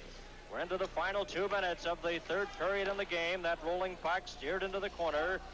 And after it is Mikhailov. Mikhailov clears it up on the left wing side. The Soviet player Zagankov over to Harlamov. Harlamov just let it go, and Greg Smith has it in behind his own goal. Greg Smith, number 3, a member of the Cleveland Club of the National Hockey League. He's a native of Panoka, Alberta. He takes the puck over the line, stopped, gets it to Eric Vale. Vale tries to set it up, clears it in front to LaRouche. His weak shot is stopped by Tretiak. 1 minute and 9 seconds remaining in the third period. Coming back, Mikhailov. In over the Team Canada line. Harlamov breaks towards the goal. Puck comes over on the far side. Zagankov gets set. And that's steered into the corner by Tony Esposito. Mikhailov, we're into the final minute of play. Puck cleared in front, knocked down by Harlamov. Watched by Eric Vale. Vale checks him, but they can't get it out. Soviets on the power play. Into the corner. Harlamov is checked there by Phil Russell. And Greg Smith falls on the loose puck. And the face-off will be to the left of Tony Esposito. And there's Greg Smith, the native of Panoka, Alberta. Went to Colorado College. And he's one of the bright young stars in the NHL, Tom. Well, he has played very, very well up until this game.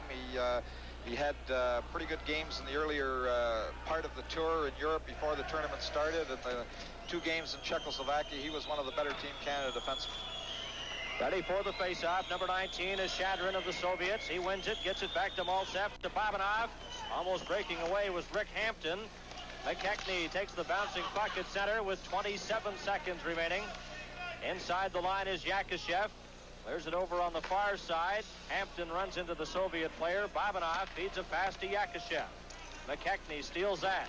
McKechnie has it at center ice. Team Canada still a man short. They'll finish the game a man short. Luchenko lost it. Vadney goes after it. And it's taken by Maltsev. Cleared inside the line. Another penalty coming up to Team Canada as Babanov clears it up on the right side as the horn goes to end the third period in the game. And there was a delayed penalty coming up to Team Canada. But, of course, the end of the period calls a halt to that. There you see the scoring summary, period by period. 3-0 after the first, 5-1 in the second period, and the 11-1 the final. Canada had 29, and the Soviet Union 29 shots on goal. There are the 2 goaltenders, Rutherford on your right and Tony Esposito. And obviously, just from that picture, very dejected. Well, this has to be a long standing point here. They play the national anthem of the winning team. They're going to play the Soviet anthem and raise the flag, and there are a lot of disappointed members of Team Canada standing at that blue line, a lot of them with their heads down. And this is a very sad moment for them in this hockey game. And a very happy moment for the Soviet Union.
What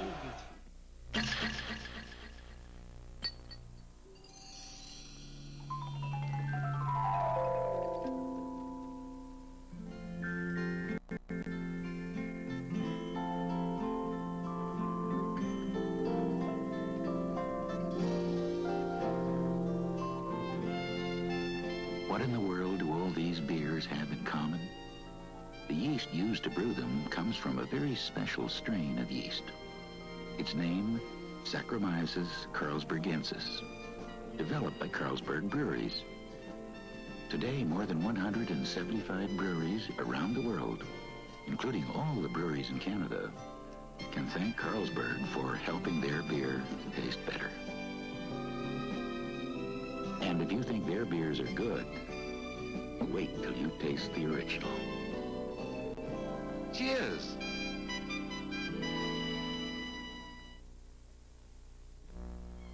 Pontiac wants to put a little sizzle into your life. Pontiac brings you the comforts and qualities you desire without compromising design. That's sizzle. Pontiac sizzle. It comes with mid-size Le Mans. Le Mans does all the practical things, but with style, and the ride and handling fun of radial tune suspension. Get Pontiac Le Mans. Put a little sizzle into your life. Nobody's got it like Pontiac's got it.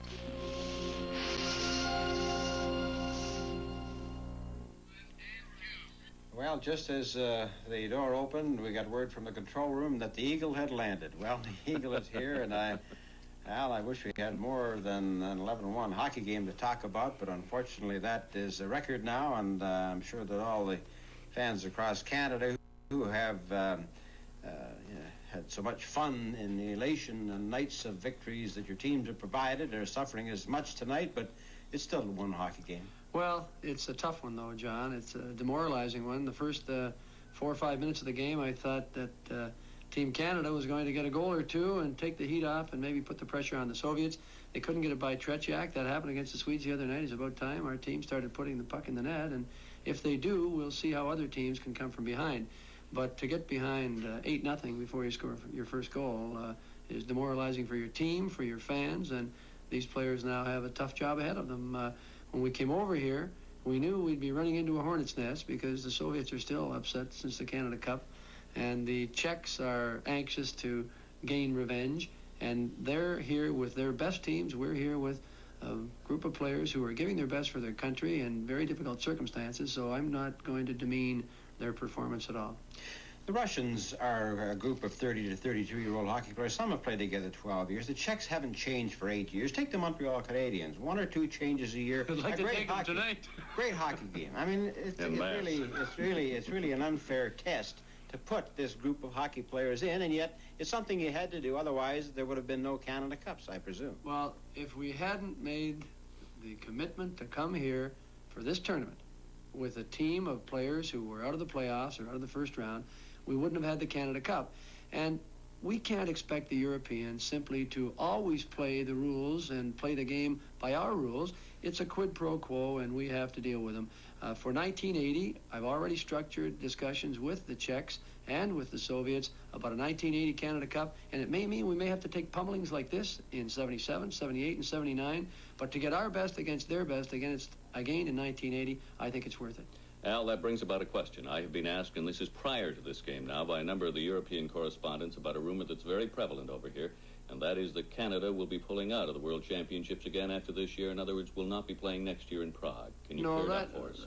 Our position from Hockey Canada's point of view is that we are honoring our commitment that came out of the Canada Cup, and we will review after this tournament with the International Ice Hockey Federation and with our own people in Canada as to what our future participation will be. I think, as a Canadian, it's worth having a team over here to play. There's a lot of pressure from Canada saying don't go unless you can send your best. The United States has a team out there of players that certainly on paper don't seem to be the equal of ours, yet they're over here trying their best. The Germans are out there trying. The poor Romanians, we looked as bad perhaps as they did, but they're gung-ho. When they got a goal, their benches emerged, and we have to take the position in Canada that just as we're happy with 4th place in a World Cup skiing, there's no shame to be 4th place. That's a very good point. As all of you recall, when the amateur teams were playing, they were doing so badly The word was, we're not going to play. We're going to take our puck and go home, and we won't play until we can use our pros. Now, if we do it with our professionals, we really look bad. I think that's a very valid point, Al. The Russians and the Czechs, let's be realistic. They're great hockey players. Oh. Tonight, the way they played tic-tac-toe with that puck, Sam Pollock will be scouting a few of those chaps, I'm sure, in spite of the fact that Montreal is on its way, it appears, to, well, certainly Stanley Cup contention. And yet I'm sure Sam would be happy to have Yakushev and Harlamov, and that's what I think back on the Canada Cup, how the Russians said, well, Yakushev is getting old now, and he's long in the tooth, and he really can't participate in world competition. He got 4 goals tonight. Al, what about, you always take us into the committee room on these Eagles and reports. What happened in the discussions relating to the number of players? Now, surely you couldn't hope to go through against the Czechs and the Russians with only 20 hockey players. The meeting last night with Sabetsky, when I indicated to him from Canada's point of view, it's impossible for us to go with 20 players. They're not under the same conditioning regime that the Czechs and the Soviets are. It's unfair to us and to the Americans to get together a team of players and expect them within a 2-week period to perform against the Czech and Russian national teams. Sabetsky was quite reasonable about it, and I think these are types of discussions we'll have before we commit to Prague and to Moscow in 1979 and to Stockholm in 1980. I think such other things as arranging the referees in a different manner. In the Canada Cup, we let every country discuss the refereeing. Here they have 4 men, one North American, Hal Trumbull from the Amateur Hockey Association of the U.S., and 3 Europeans, and they make a recommendation, and we hear at the last minute, well, here's your referee, and we wanted Jim Nagels, a North American referee, for one of our important 4 games between the Czechs, the Soviets, and the Swedes. And they simply said, oh, no, it's impossible because the clubs must agree on the referees. Now, you can imagine how long it would take to run the National Hockey League or WHA schedule if they waited for the general managers of each club to accept a referee for a particular game.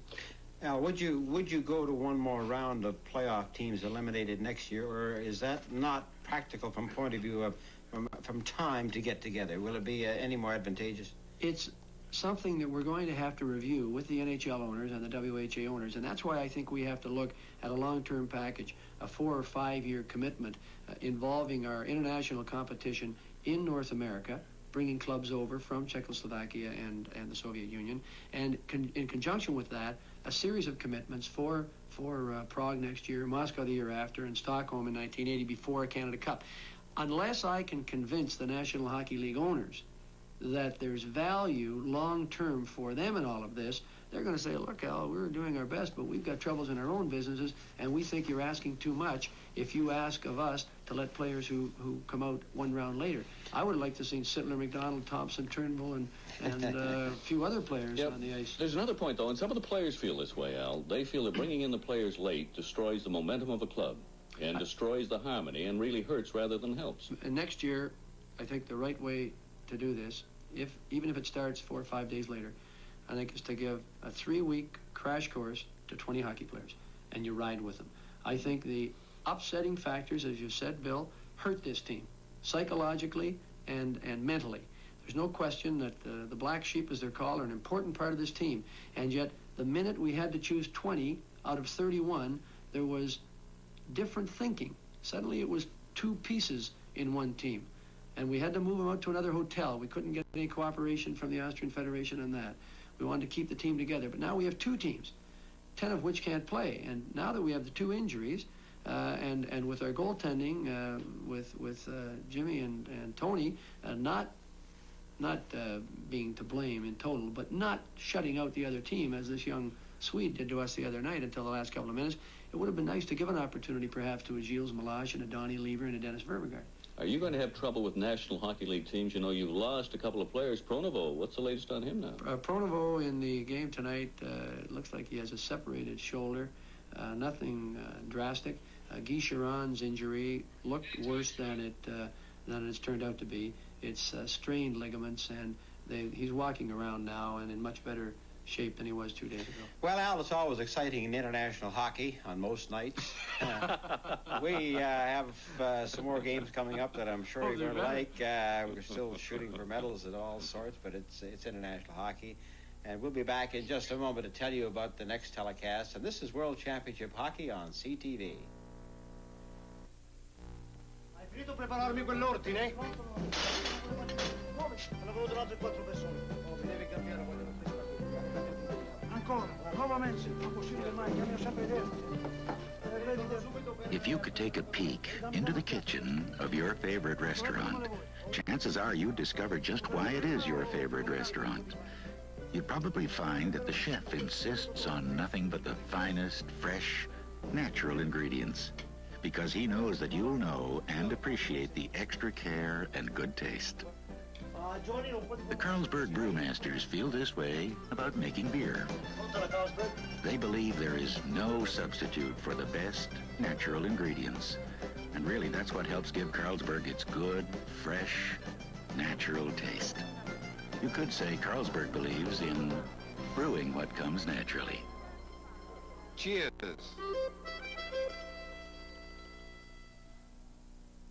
Well, I'd like to thank you very much, Al, for appearing with us tonight, despite the fact that it was 11-1. A lot of people in charge usually like to run and hide when their team is whipped, but you're always there. We count on you, and we thank you very much for coming down and spending the time with us. Thanks to Bill and to Don Lever for joining with us, and, of course, to Bernie and Don. Don't forget that we've got big ones coming up this weekend, Canada and West Germany, then Sweden and Czechoslovakia live this coming Saturday. So on behalf of our sponsors and the CTV television network, we invite you to be watching Saturday for the game between Canada and West Germany, and then followed, it's a big doubleheader for you, Czechoslovakia against Sweden. That'll be a big one. You know, this is World Championship Hockey on CTV. The World Hockey Championships have been brought to you by General Motors of Canada Limited and Carling O'Keefe Breweries. We sincerely hope you've enjoyed the game.